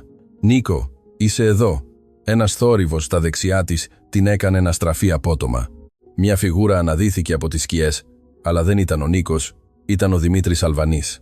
Η καρδιά της Ελένης σταμάτησε για ένα δευτερόλεπτο πριν αρχίσει να χτυπά ανεξέλεγκτα. Υποχώρησε ενστικτωδώς, αλλά μια άλλη φιγούρα εμφανίστηκε πίσω της, μπλοκάροντας την έξοδο. Ο Μακάριος Αλβανής. «Καλησπέρα, Δεσποινής Κρυστάλλη». Η φωνή του Μακάριου ήταν απαλή, σχεδόν ευγενική, πράγμα που την έκανε ακόμα πιο τρομακτική. «Πόσο ευγενικό εκ μέρους σας που δεχτήκατε την πρόσκλησή μας. Πού είναι ο Νίκος?» Η Ελένη κατάφερε να ρωτήσει, η φωνή της έτρεμε παρά τις προσπάθειές της να παραμείνει ήρεμη. «Ο σεφ». Ο Δημήτρης έβγαλε ένα περιφρονητικό γέλιο. «Είναι στο σπίτι του, κοιμάται ήσυχα. Δεν έχει ιδέα ότι χρησιμοποιήσαμε το όνομά του για να σε φέρουμε εδώ». Το μήνυμα ήταν μια παγίδα από την αρχή. Η Ελένη ένιωσε ναυτία, συνειδητοποιώντας πόσο εύκολα είχε πέσει. «Τι θέλετε από μένα?» Ο Μακάριος περπάτησε αργά προς το μέρος της. Τα παπούτσια του αντιχούσαν στο πάτωμα της κουζίνας με κάθε βήμα. «Αυτό που θέλω, Δεσποινής Κρυστάλλη, είναι να καταλάβω κάτι που με βασανίζει από τότε που έλαβα μια συγκεκριμένη αναφορά σήμερα το απόγευμα». Έβγαλε έναν φάκελο από την εσωτερική του τσέπη. «Βλέπετε, όταν διέταξα να σας ερευνήσουν, περίμενα να βρω τα συνηθισμένα. Χρέη, οικογενειακά προβλήματα, ίσως κάποιο ντροπιαστικό μυστικό που θα μπορούσα να χρησιμοποιήσω για να σας πιέσω, αλλά αυτό που βρήκα ήταν πολύ πιο ενδιαφέρον». Άνοιξε τον φάκελο και έβγαλε διάφορα έγγραφα. «Γνωρίζατε ότι η μητέρα σας, η Ροζαλία Κρυστάλλη, εργάστηκε για λίγο για τον πατέρα μου πριν από πολλά χρόνια. Πριν γεννηθείτε». Η Ελένη ένιωσε σαν να μετακινούνταν το έδαφος κάτω από τα πόδια της. Η μητέρα της δεν είχε μάθει ποτέ πολλά για αυτήν. Η Δέσποινα σπάνια μιλούσε για τη Ροζαλία, και όταν το έκανε, ήταν με μια τόσο βαθιά θλίψη που η Ελένη είχε μάθει να μην. Ρωτάει, «Δεν ξέρω τι λέτε». «Φυσικά και όχι. Γιατί η γιαγιά σου φρόντισε να διαγράψει αυτό το μέρος της ιστορίας». Ο Μακάριος χαμογέλασε ψυχρά. «Η μητέρα σου ήταν όμορφη, σύμφωνα με τα αρχεία, έξυπνη επίσης. Ο πατέρας μου την προσέλαβε ως προσωπική βοηθό όταν ήταν μόλις 19 ετών. Η Δέσποινα δούλευε ήδη για εμάς τότε, μεταφράζοντας έγγραφα. Υποθέτω ότι ήταν αυτή που πρότεινε την κόρη της. Πού θέλετε να καταλήξετε με αυτό? Στην αλήθεια, Δεσποινής Κρυστάλλη, στην αλήθεια που η γιαγιά σας έχει κρύψει όλη σας τη ζωή». Ο Δημήτρης πλησίασε από πίσω, πολύ κοντά για τα γούστα της Ελένης. Εκείνη μπορούσε να νιώσει την ανάσα του στον λαιμό της, την απειλητική του παρουσία. «Ο πατέρας μου ήταν ένας άντρας με διάφορες ορέξεις». Ο Μακάριος συνέχισε. «Και η μητέρα σας ήταν νέα, ευάλωτη, μόνη στον κόσμο, εκτός από τη μητέρα της, Δέσποινα. Δεν είναι δύσκολο να φανταστεί κανείς τι συνέβη. Λέτε ψέματα». Η φωνή της Ελένης βγήκε πιο δυνατά από ό,τι περίμενε. «Η μητέρα μου πέθανε όταν ήμουν μωρό σε ένα ατύχημα». «Αυτό σας είπε η Δέσποινα». Ο Μακάριος κούνησε το κεφάλι του με ψεύτικη συμπόνια. «Τι βολικό. Η αλήθεια είναι πολύ πιο περίπλοκη. Η μητέρα σου δεν πέθανε σε ατύχημα, Δεσποινής Κρυστάλλη. Η μητέρα σου εξαφανίστηκε. Έφυγε ένα βράδυ χωρίς να αφήσει ίχνος, αφήνοντάς σας με τη Δέσποινα. Και ο λόγος που έφυγε, λοιπόν, αυτό έχει άμεση σχέση με την οικογένειά μου».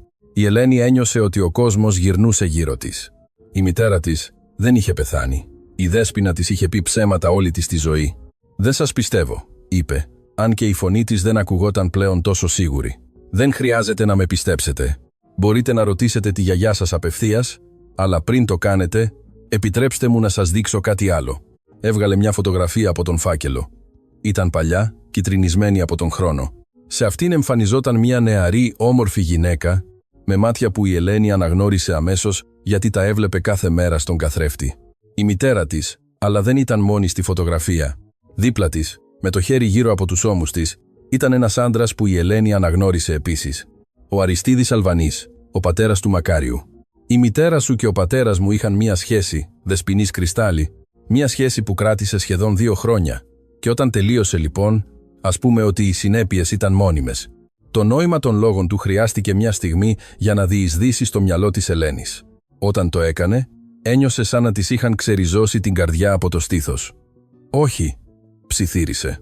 «Αυτό δεν είναι δυνατόν. Δεν είναι δυνατόν». Ο Μακάριος γέλασε απαλά. «Η γενετική δεν λέει ψέματα. Ποτέ δεν αναρωτήθηκες από πού προήλθε η ευχέρειά σου στις γλώσσες. Η Δέσποινα μιλά 9. Είναι αλήθεια. Αλλά ο πατέρας μου μιλούσε 12. Ήταν μια γλωσσική ιδιοφυΐα. Ένα χάρισμα που σαφώς κληρονόμησες από αυτόν». «Λέτε ψέματα». Η Ελένη φώναξε, τα δάκρυα αρχίζουν να κυλούν στα μάγουλά της. «Όλα αυτά είναι ψέματα για να με χειραγωγήσετε». «Ψέματα». Ο Μακάριος έβγαλε ένα άλλο έγγραφο. «Αυτή είναι μια ανάλυση DNA που ο πατέρας μου παρήγγειλε πριν από περισσότερα από 20 χρόνια. Συνέκρινε το αίμα της με της μητέρας σου, όταν έμεινε έγκυος. Ήθελε να είναι σίγουρος πριν πάρει ορισμένες αποφάσεις. Της έδειξε το χαρτί, αριθμούς, ποσοστά, επιστημονικούς όρους που μετά βίας μπορούσε να επεξεργαστεί στην κατάσταση σοκ στην οποία βρισκόταν. Σύμφωνα με αυτή την ανάλυση, υπάρχει 99,9% πιθανότητα ο Αριστίδης Αλβανής να ήταν ο βιολογικός σας πατέρας, Δεσποινής Κρυστάλλη, πράγμα που σημαίνει ότι εσείς και εγώ είμαστε αδέλφια». Η σιωπή που ακολούθησε ήταν απόλυτη. Η Ελένη δεν μπορούσε να κουνηθεί, δεν μπορούσε να μιλήσει, δεν μπορούσε καν να αναπνεύσει. Ο κόσμος, όπως τον γνώριζε, είχε καταρρεύσει μέσα σε λίγα λεπτά. «Φυσικά», συνέχισε ο Μακάριος με αδιάφορο τόνο. «Ο πατέρας μου ποτέ δεν την αναγνώρισε επίσημα. Όταν ανακάλυψε την εγκυμοσύνη, πρόσφερε χρήματα στη μητέρα σου για να εξαφανιστεί. Η Ροζαλία αρνήθηκε τα χρήματα, αλλά εξαφανίστηκε λίγο μετά τη γέννησή σου. Κανείς δεν ξέρει ακριβώς τι της συνέβη. Κάποιοι λένε ότι έφυγε, άλλοι έχουν πιο σκοτεινές θεωρίες. Τι της κάνατε?» Η Ελένη βρήκε επιτέλους τη φωνή της, βραχνή από τα δάκρυα. «Τι κάνατε στη μητέρα μου?» «Εγώ δεν της έκανα τίποτα. Ήμουν παιδί τότε. Αλλά ο πατέρας μου ήταν ένας άντρας που προστάτευε την κληρονομιά του με κάθε κόστος.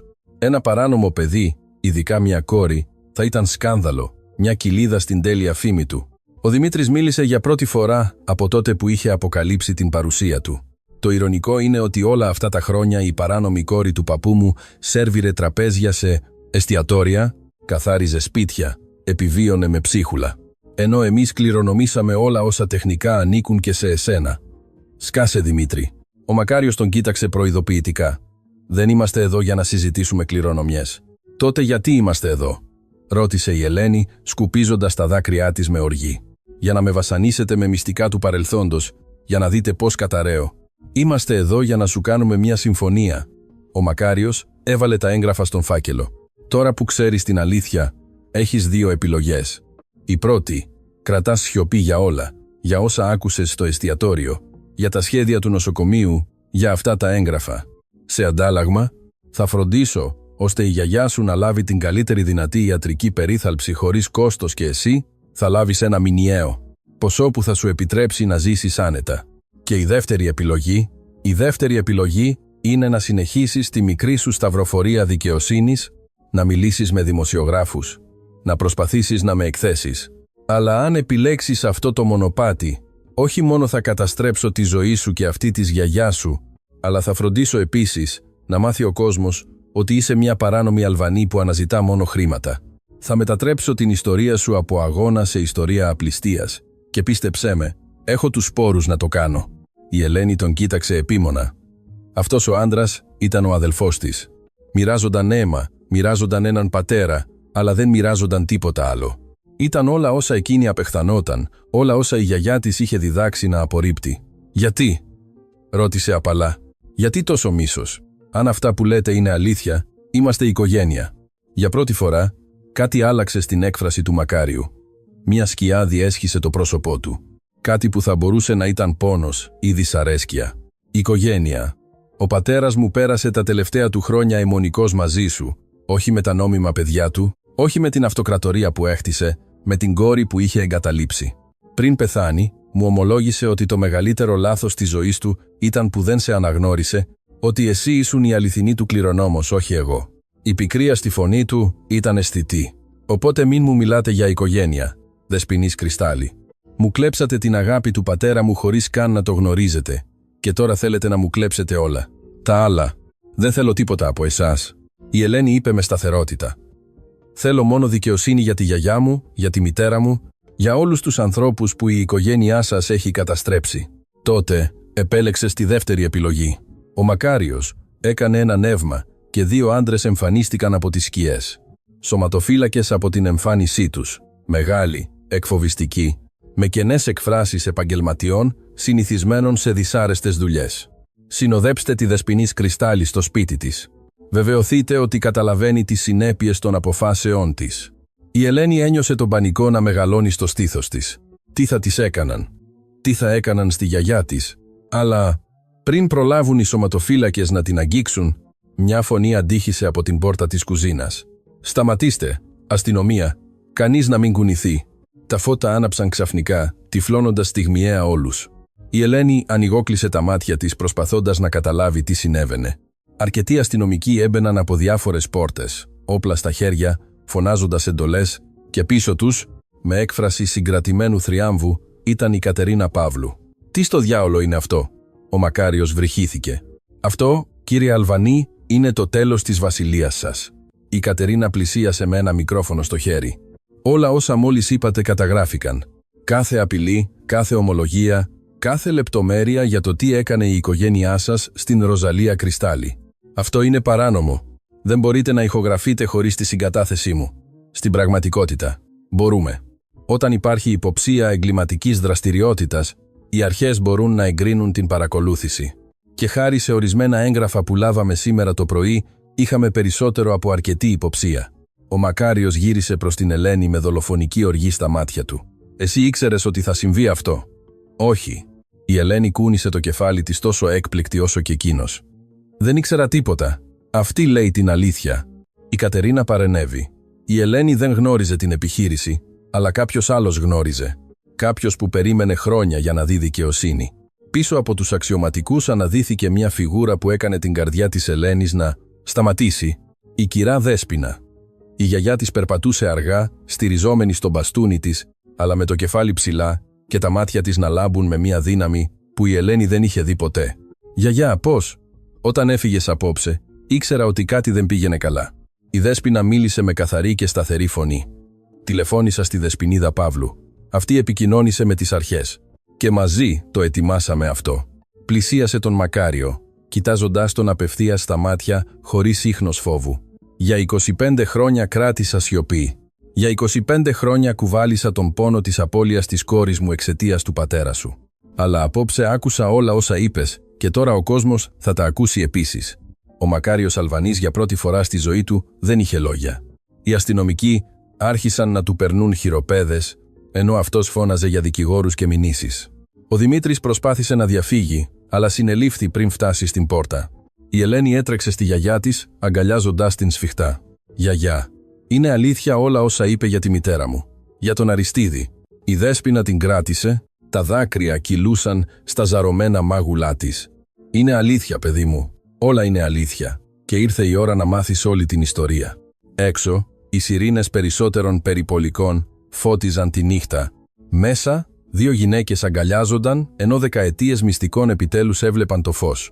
Η μάχη δεν είχε τελειώσει, μόλις άρχιζε, αλλά για πρώτη φορά η Ελένη ένιωθε ότι δεν ήταν μόνη, και αυτό έκανε όλη τη διαφορά. Το κεντρικό αστυνομικό τμήμα ήταν ένα παλιό κτίριο που μύριζε κρύο καφέ και παλιά χαρτιά. Η Ελένη καθόταν σε μια αίθουσα αναμονής δίπλα στη γιαγιά της και οι 2 τυλιγμένες σε κουβέρτες που τους είχε προσφέρει κάποιος ευγενικός αστυνομικός. Έξω, η αυγή άρχιζε να βάφει τον ουρανό με ροζ και πορτοκαλί αποχρώσεις, αλλά καμία από τις 2 δεν είχε κοιμηθεί. Η Κατερίνα Παύλου είχε περάσει τις τελευταίες ώρες δίνοντας καταθέσεις, παραδίδοντας αποδεικτικά στοιχεία, συντονίζοντας με τους εισαγγελείς που είχαν φτάσει επειγόντως όταν έμαθαν το μέγεθος της υπόθεσης.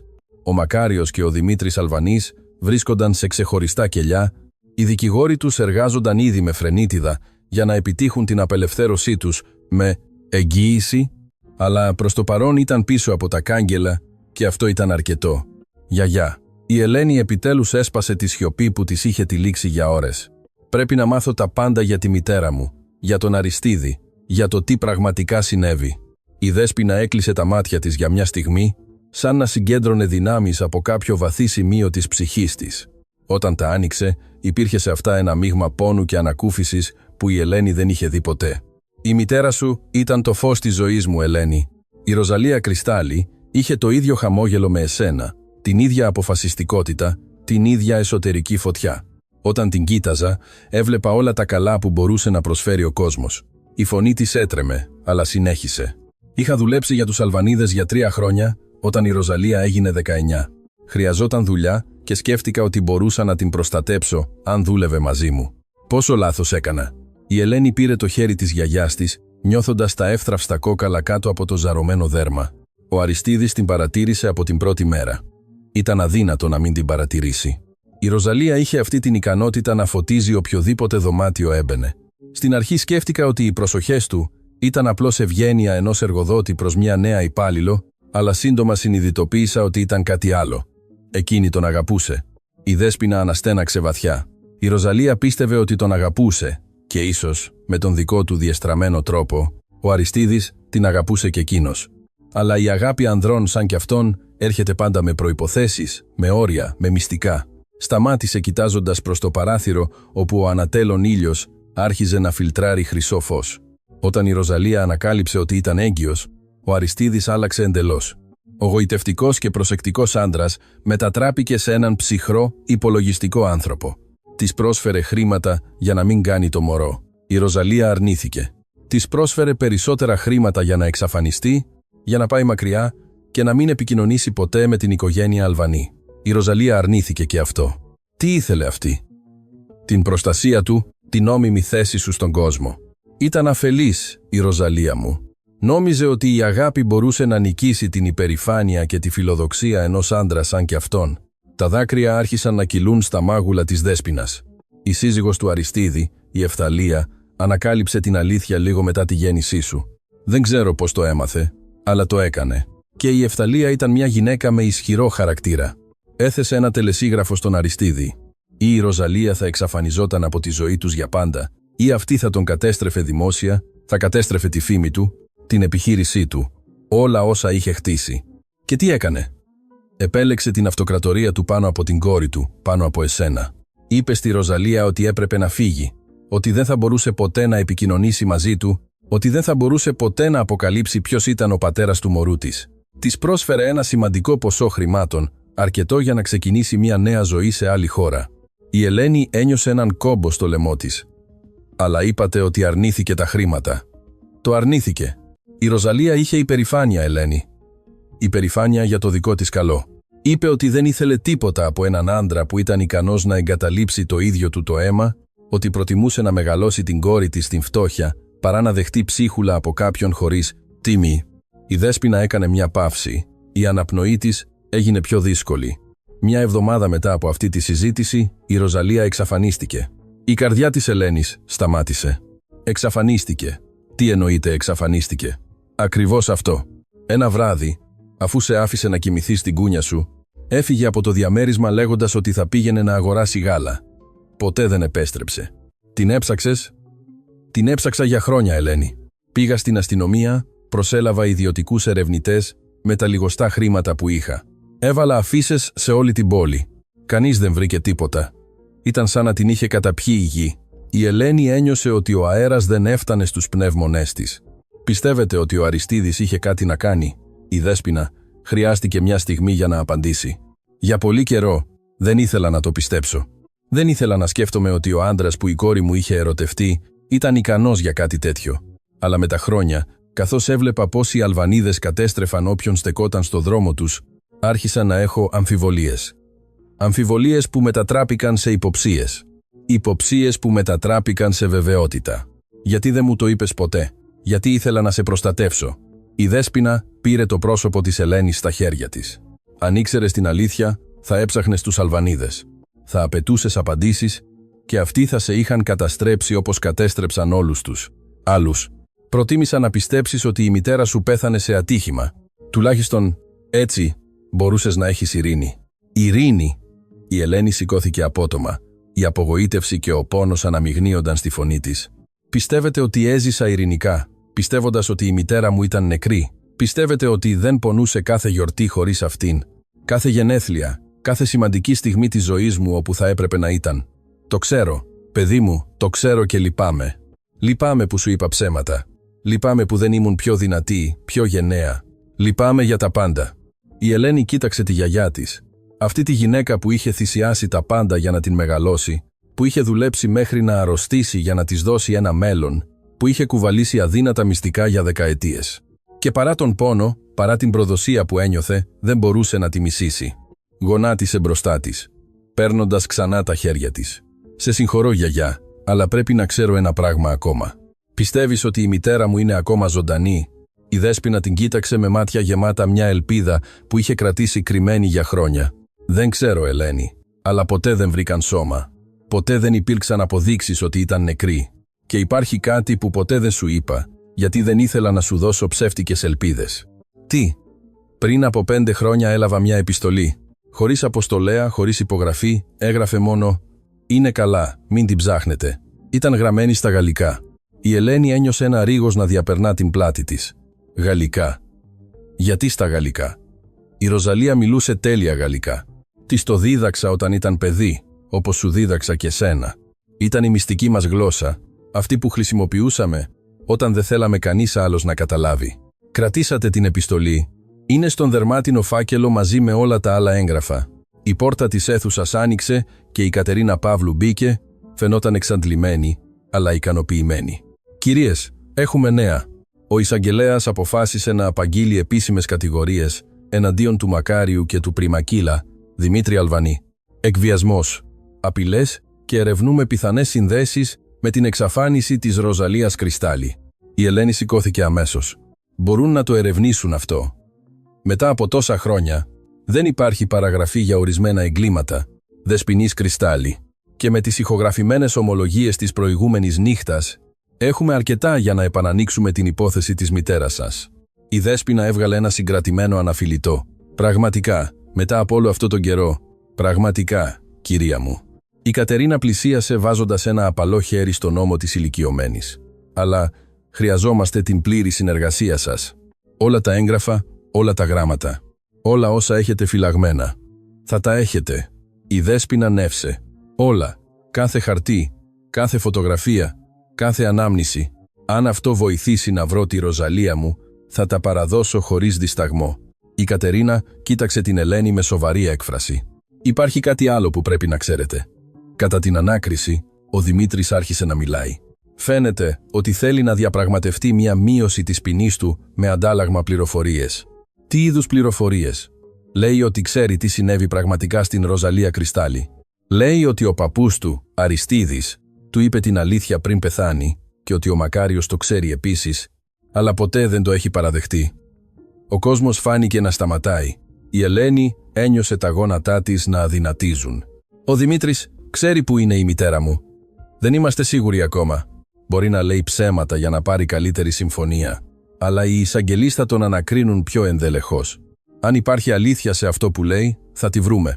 Οι επόμενες ώρες ήταν ένας ανεμοστρόβιλος δηλώσεων, υπογραφών, νομικών διαδικασιών που η Ελένη μετά βίας καταλάβαινε. Η Δέσποινα έπρεπε να μεταφερθεί στο νοσοκομείο για έλεγχο λόγω του άγχους της νύχτας, αλλά οι γιατροί επιβεβαίωσαν ότι ήταν σταθερή. Ενώ περίμενε νέα στον διάδρομο του νοσοκομείου, η Ελένη έλαβε ένα απρόσμενο τηλεφώνημα. «Δεσποινής Κρυστάλλι, είμαι ο Νίκος Παπαδόπουλος. Μόλις έμαθα τι συνέβη χθες το βράδυ». «Είστε καλά?» «Σεφ, Νίκο». Η Ελένη ένιωσε ανακούφιση ακούγοντας μια οικία φωνή. «Ναι, είμαι καλά. Ήταν μια μεγάλη νύχτα. Μου είπαν ότι χρησιμοποίησαν το όνομά μου για να σας στήσουν παγίδα. Λυπάμαι πάρα πολύ. Δεν είναι δικό σας λάθος. Δεν είχατε τρόπο να το ξέρετε. Υπήρξε μια παύση στη γραμμή. Δεσποινής Κρυστάλλι, υπάρχει κάτι που πρέπει να σας πω. Κάτι που έπρεπε να σας είχα πει πολύ καιρό πριν, αλλά φοβόμουν». «Τι λέτε?» «Εγώ γνώρισα τη μητέρα σας, τη Ροζαλία. Δουλέψαμε μαζί για λίγο πριν από πολλά χρόνια, σε ένα άλλο εστιατόριο πριν αρχίσει να δουλεύει για τους Αλβανίδες». Η Ελένη σχεδόν έριξε το τηλέφωνο. «Εσείς γνωρίσατε τη μητέρα μου?» «Ναι, ήταν μια εξαιρετική γυναίκα, ευγενική, έξυπνη, γεμάτη ζωή. Όταν έμαθα ποια ήσασταν, όταν σας είδα για πρώτη φορά στον Χρυσό Αστέρα, σχεδόν δεν το πίστεψα. Είστε ολόιδια με αυτήν, Δεσποινής Κρυστάλλη, ολόιδια. Γιατί δεν μου το είπατε ποτέ? Γιατί η Ροζαλία με έβαλε να υποσχεθώ ότι αν κάποτε γνώριζα την κόρη της, δεν θα της έλεγα τίποτα μέχρι να έρθει η σωστή στιγμή. Μου είπε ότι κάποια μέρα, όταν θα είστε έτοιμοι, η αλήθεια θα βγει στο φως και ότι όταν συμβεί αυτό, θα έπρεπε να σας πω κάτι σημαντικό. Η καρδιά της Ελένης χτυπούσε τόσο δυνατά που μπορούσε να την ακούσει στα αυτιά της. Τι? Όχι τηλεφωνικά. Πρέπει να σας δω προσωπικά. Μπορείτε να έρθετε στο εστιατόριο αύριο το πρωί πριν ανοίξει? Υπάρχει κάτι που η μητέρα σας μου άφησε για εσάς, κάτι που έχω φυλάξει για περισσότερα από 20 χρόνια. Η μητέρα μου άφησε κάτι. Ναι, και πιστεύω ότι είναι το κλειδί για να τη βρείτε. Η κλήση τελείωσε, αφήνοντας την Ελένη με περισσότερες ερωτήσεις παρά απαντήσεις. Τι της είχε αφήσει η μητέρα της? Πώς μπόρεσε ο Νίκος να κρατήσει ένα τέτοιο μυστικό για τόσο καιρό? Και γιατί η Ροζαλία τον είχε εμπιστευτεί εκείνη τη νύχτα, ενώ η Δέσποινα κοιμόταν στο κρεβάτι του νοσοκομείου συνδεδεμένη με οθόνες που ηχούσαν απαλά, η Ελένη έμεινε ξύπνια, κοιτάζοντας έξω από το παράθυρο. Η πόλη έλαμπε με χιλιάδες φώτα, κάθε ένα αντιπροσωπεύοντας μια ζωή, μια ιστορία, ένα μυστικό. Κάπου σε αυτόν τον κόσμο, ίσως η μητέρα της να υπήρχε ακόμα, ίσως είχε περάσει όλα αυτά τα χρόνια κρυμμένη, περιμένοντας τη σωστή στιγμή για να επιστρέψει. Ή ίσως η επιστολή ήταν ένα σκληρό αστείο, μια ψεύτικη ελπίδα σχεδιασμένη για να βασανίζει. Δεν είχε σημασία, η Ελένη θα έβρισκε την αλήθεια. Ό,τι κι αν κόστιζε, το τηλέφωνο της δονήθηκε με ένα μήνυμα από την Κατερίνα. Ο Δημήτρης μίλησε. Λέει ότι η Ροζαλία δεν πέθανε. Λέει ότι ο Αριστίδης την έστειλε μακριά στην Ευρώπη με νέα ταυτότητα. Λέει ότι υπάρχουν αποδείξεις σε μια θηρίδα ασφαλείας που μόνο ο Μακάριος μπορεί να ανοίξει. Αύριο θα προσπαθήσουμε να πάρουμε ένταλμα. Αυτό δεν τελείωσε, Ελένη. Μόλις αρχίζει. Η Ελένη διάβασε το μήνυμα 3 φορές, αφήνοντας τις λέξεις να διεισδύσουν στο μυαλό της. Η μητέρα της ήταν ζωντανή, ή τουλάχιστον ήταν ζωντανή όταν ο Αριστίδης την έστειλε μακριά. Ευρώπη. Μια νέα ταυτότητα. Μια θηρίδα ασφαλείας με αποδείξεις. Και ο Νίκος είχε κάτι που η μητέρα της είχε αφήσει, κάτι που είχε φυλάξει για περισσότερες από 2 δεκαετίες, περιμένοντας αυτή τη στιγμή. Τα κομμάτια του παζλ άρχιζαν να ταιριάζουν, αλλά η πλήρης εικόνα ήταν ακόμα θολή, ελλειπής, γεμάτη σκιές και μυστήρια. Η Ελένη κοίταξε την κοιμισμένη γιαγιά της. Αυτή τη γυναίκα που είχε θυσιάσει τα πάντα γη αυτήν, που είχε κουβαλήσει αδύνατα μυστικά για να την προστατεύσει.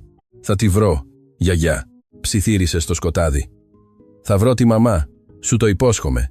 Έξω, η νύχτα συνέχιζε την πορεία της, αδιάφορη για τα ανθρώπινα δράματα που εκτιλήσονταν κάτω από το πέπλο των αστεριών της. Αλλά μέσα στην Ελένη κάτι είχε αλλάξει μόνιμα. Δεν ήταν πλέον μόνο μια σερβιτόρα που αγωνιζόταν για να επιβιώσει. Ήταν μια κόρη που έψαχνε τη μητέρα της, μια εγγονή που τιμούσε τη θυσία της γιαγιάς της, μια γυναίκα που διεκδικούσε την αλήθεια της και τίποτα και κανείς δεν θα την σταματούσε. Ούτε καν τα φαντάσματα του παρελθόντος που έμεναν ακόμα να ανακαλυφθούν, γιατί στη θηρίδα ασφαλείας των Αλβανίδων περίμεναν μυστικά που κανείς δεν είχε φανταστεί. Μυστικά που όχι μόνο θα άλλαζαν τη ζωή της Ελένης, αλλά θα άλλαζαν όλα όσα πίστευε ότι ήξερε για την οικογένειά της, για τους Αλβανίδες και για τη νύχτα που η Ροζαλία Κρυστάλλη εξαφανίστηκε για πάντα. Ο ήλιος μόλις άρχιζε να ανατέλει όταν η Ελένη έφτασε στον Χρυσό Αστέρα. Το εστιατόριο φαινόταν διαφορετικό στο φως της αυγής, απογυμνωμένο από τη λάμψη του, αποκαλύπτοντας τις ρογμές στους τοίχους και τη φθορά των χρόνων, σαν να ήξερε το ίδιο το κτίριο ότι δεν χρειαζόταν πλέον να προσποιείται την τελειότητα. Ο Νίκος την περίμενε στην πίσω πόρτα, το ίδιο μέρος όπου πριν από λίγες μέρες είχε ξεκινήσει ο εφιάλτης της. Αλλά αυτή τη φορά, ο σεφ είχε μια διαφορετική έκφραση. Δεν ήταν ανησυχία, ούτε φόβος. Ήταν κάτι που η Ελένη δεν μπορούσε να προσδιορίσει πλήρως. Νοσταλγία, προσμονή, ενοχή. «Ευχαριστώ που ήρθατε, Δεσποινής Κρυστάλλη». Η φωνή του ήταν πιο απαλή από το συνηθισμένο. «Ξέρω ότι μετά από όλα όσα συνέβησαν εδώ, αυτό το μέρος πρέπει να σας φέρνει άσχημες αναμνήσεις. Οι αναμνήσεις δεν με τρομάζουν, σεφ.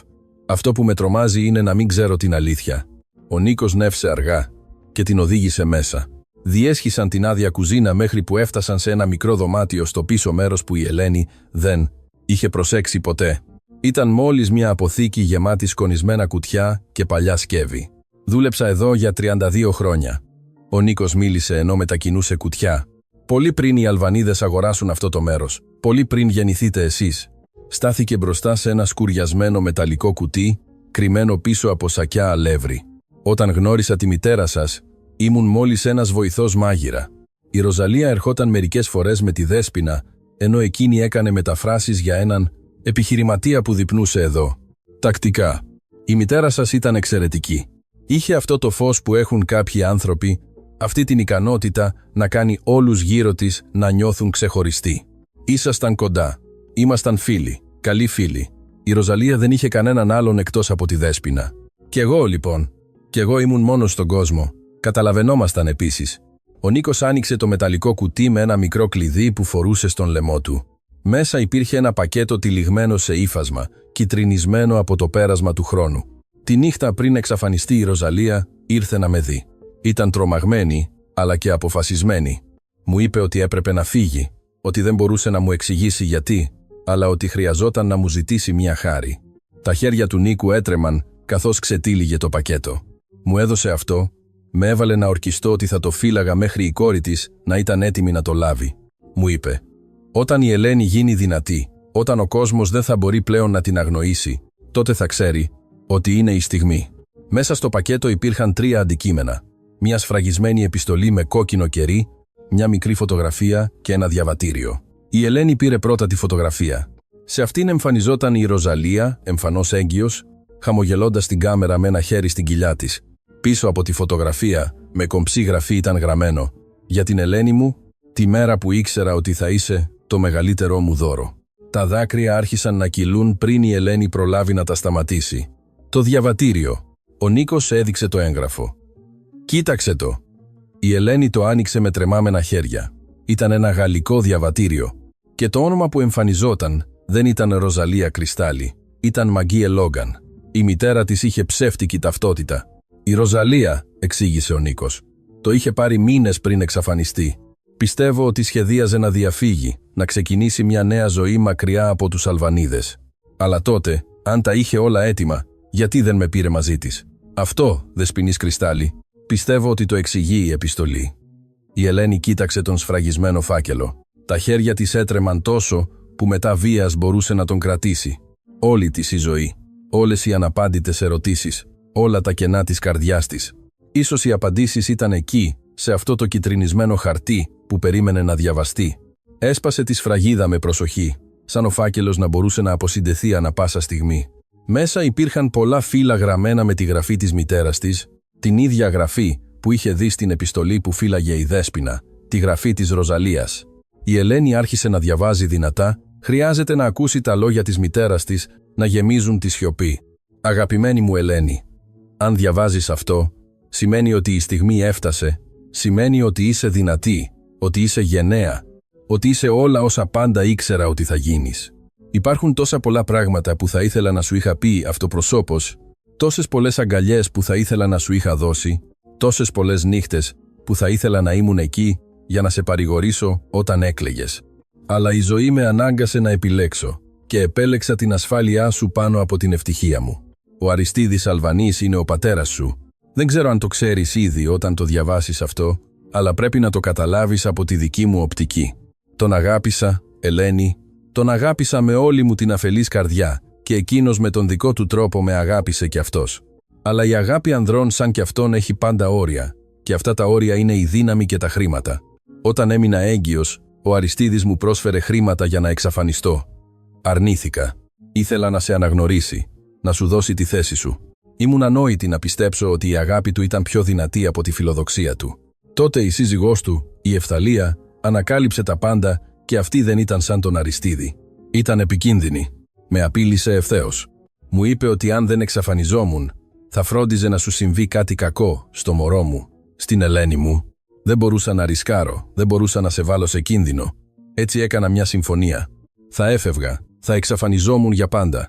Σε αντάλλαγμα, η Ευθαλία υποσχέθηκε ότι δεν θα σε πείραζαν ποτέ, ότι θα σε άφηναν να ζήσεις ειρηνικά με τη γιαγιά σου. Ο Αριστίδης δέχτηκε τη συμφωνία, αλλά με έναν όρο: δεν μπορούσα να σε πάρω μαζί μου. Έλεγε ότι ήσουν το αίμα του, ότι δεν θα επέτρεπε στην κόρη του να μεγαλώσει στη φτώχεια σε κάποια ξένη χώρα. Ήταν η πιο δύσκολη απόφαση της ζωής μου, Ελένη. Το να σε αφήσω ήταν σαν να μου ξερίζωσαν την καρδιά από το στήθος, αλλά το έκανα γιατί σε αγαπούσα περισσότερο από τη δική μου ζωή. Σε άφησα με τη Δέσποινα γιατί ήξερα ότι αυτή θα σε μεγάλωνε, με αγάπη, με αξίες, με τη δύναμη που εγώ δεν μπορούσα να σου δώσω άμεσα. Έφυγα στη Γαλλία, πήρα μια νέα ταυτότητα, έχτισα μια νέα ζωή, αλλά ποτέ, ούτε μια μέρα, δεν σταμάτησα να σε σκέφτομαι. Ποτέ δεν σταμάτησα να σε αγαπώ. Ποτέ δεν σταμάτησα να ονειρεύομαι τη στιγμή που θα μπορούσα να σε ξαναδώ. Πριν από χρόνια, όταν έμαθα ότι ο Αριστίδης είχε πεθάνει, σκέφτηκα να επιστρέψω. Αλλά ο Μακάριος ήδη έλεγχε τα πάντα, και αυτός ήταν χειρότερος από τον πατέρα του, πιο σκληρός, πιο αδίστακτος. Φοβόμουν τι θα μπορούσε να σου κάνει αν εμφανιζόμουν. Έτσι περίμενα. Περίμενα να γίνεις αρκετά δυνατή για να τους αντιμετωπίσεις. Περίμενα να δει ο κόσμος ποια είσαι πραγματικά. Και αν διαβάζεις αυτό, σημαίνει ότι αυτή η στιγμή έφτασε. Ελένη, αγάπη μου, ζωή μου, λόγος ύπαρξής μου. Είμαι ζωντανή. Ήμουν ζωντανή όλα αυτά τα χρόνια περιμένοντάς σε.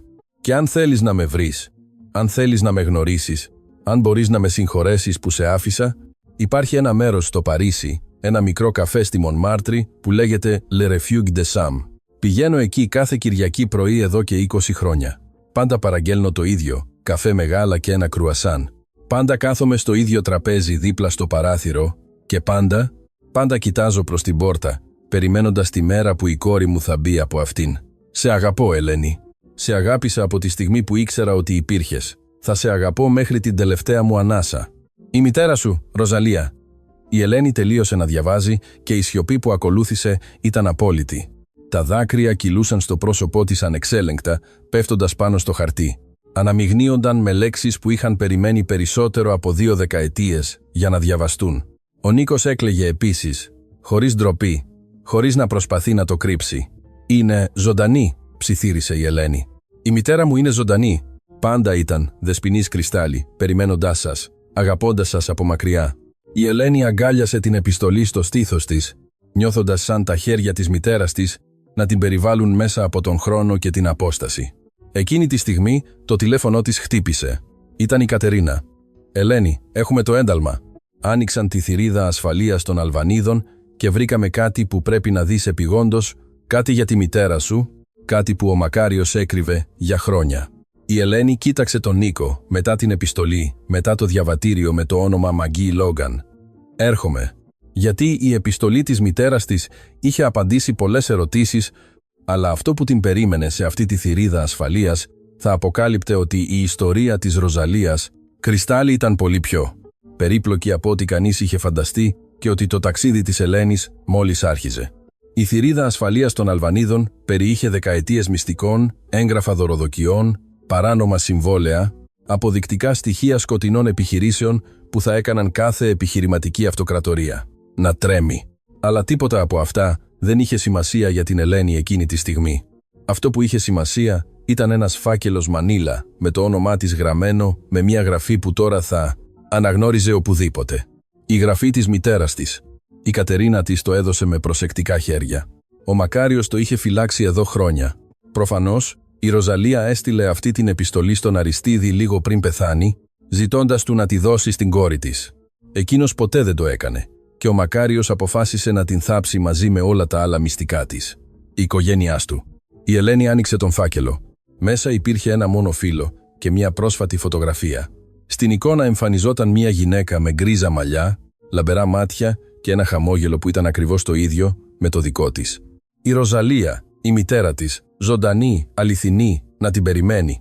Η επιστολή ήταν σύντομη. «Ελένη μου, αν κάποτε το διαβάσεις αυτό, θέλω να ξέρεις ότι ποτέ δεν σταμάτησα να αγωνίζομαι για σένα. Κάθε χρόνο στα γενέθλιά σου έστελνα γράμματα στον πατέρα σου, ζητώντας του να σου τα δώσει. Ποτέ δεν το έκανε, αλλά εγώ συνεχίζω να περιμένω. Πάντα θα περιμένω. Το Le Refuge de Sam, κάθε Κυριακή πρωί μέχρι να σταματήσει η καρδιά μου να χτυπάει. Σε αγαπώ, μαμά». Η Ελένη κοίταξε την Κατερίνα, μετά τον Νίκο, που είχε φτάσει μαζί της, και τελικά πήρε μια απόφαση που θα άλλαζε τη ζωή της για πάντα. «Πρέπει να πάω στο Παρίσι». Η πτήση κράτησε ώρες που φάνηκαν αιώνες. Η Δέσποινα δεν μπόρεσε να ταξιδέψει λόγω της κατάστασης της υγείας της, αλλά επέμεινε να πάει η Ελένη. «Πήγαινε, παιδί μου», της είχε πει στο νοσοκομείο, κρατώντας τα χέρια της σφιχτά.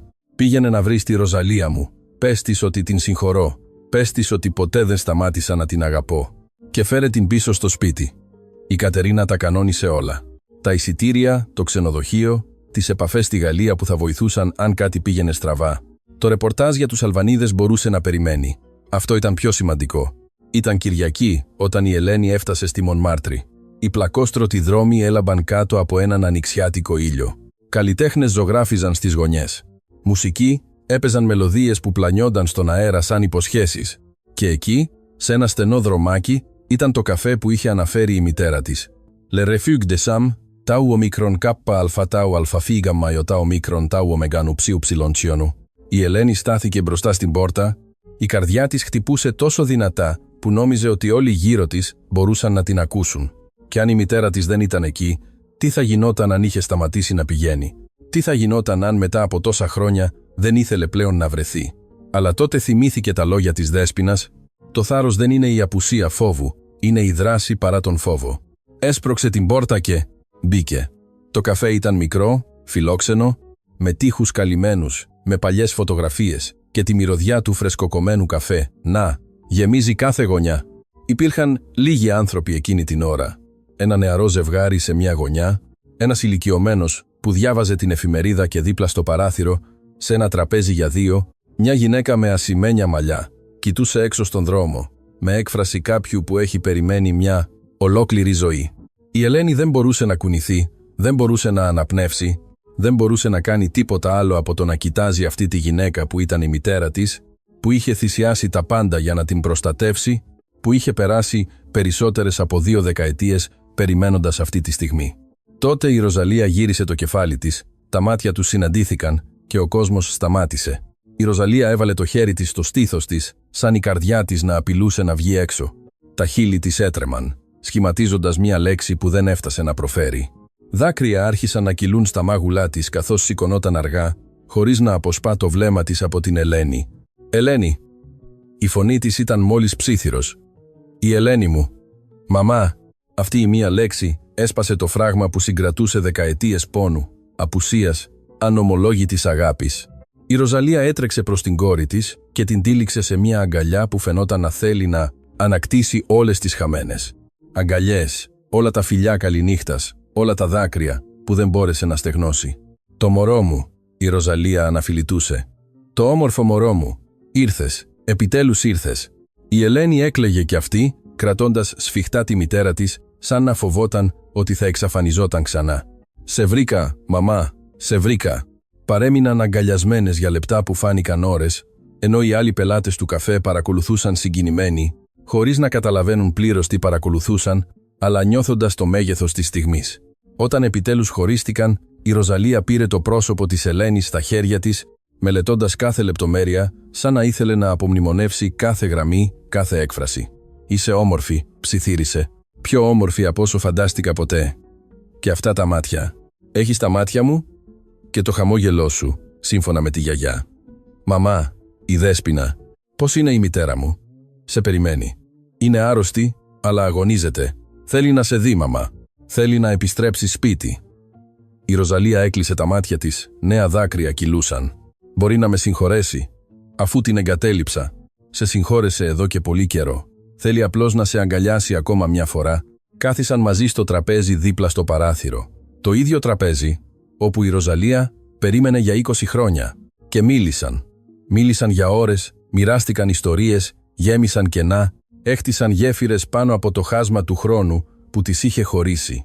Η Ροζαλία διηγήθηκε για τη ζωή της στο Παρίσι, πώς είχε εργαστεί ως μεταφράστρια, χρησιμοποιώντας τις γλώσσες που της είχε διδάξει η Δέσποινα, πώς είχε χτίσει μια μικρή αλλά αξιοπρεπή ζωή, πώς κάθε Κυριακή ερχόταν σε αυτό το καφέ με την ελπίδα να δει την κόρη της να μπαίνει από αυτή την πόρτα. Η Ελένη διηγήθηκε για τη ζωή της, για τη Δέσποινα που την ανέθρεψε με ακλόνητη αγάπη, για την εκμάθηση 7 γλωσσών ακούγοντας τη γιαγιά της, για το πώς δούλευε ως σερβιτόρα, ταπεινώθηκε και τελικά βρήκε τη φωνή της. Απάντησε στα γερμανικά. Η Ροζαλία γέλασε με δάκρυα όταν η Ελένη διηγήθηκε την ιστορία. «Φυσικά και το έκανες. Είσαι η κόρη μου και η εγγονή της Δέσποινας, οι 2 πιο δυνατές γυναίκες που ξέρω». Όταν ο ήλιος άρχισε να δύει πάνω από το Παρίσι, βάφοντας τον ουρανό με χρυσές και ροζ αποχρώσεις, η Ροζαλία πήρε τα χέρια της Ελένης. Και τώρα τι? Τώρα έρχεσαι σπίτι μαζί μου. Η γιαγιά σε χρειάζεται.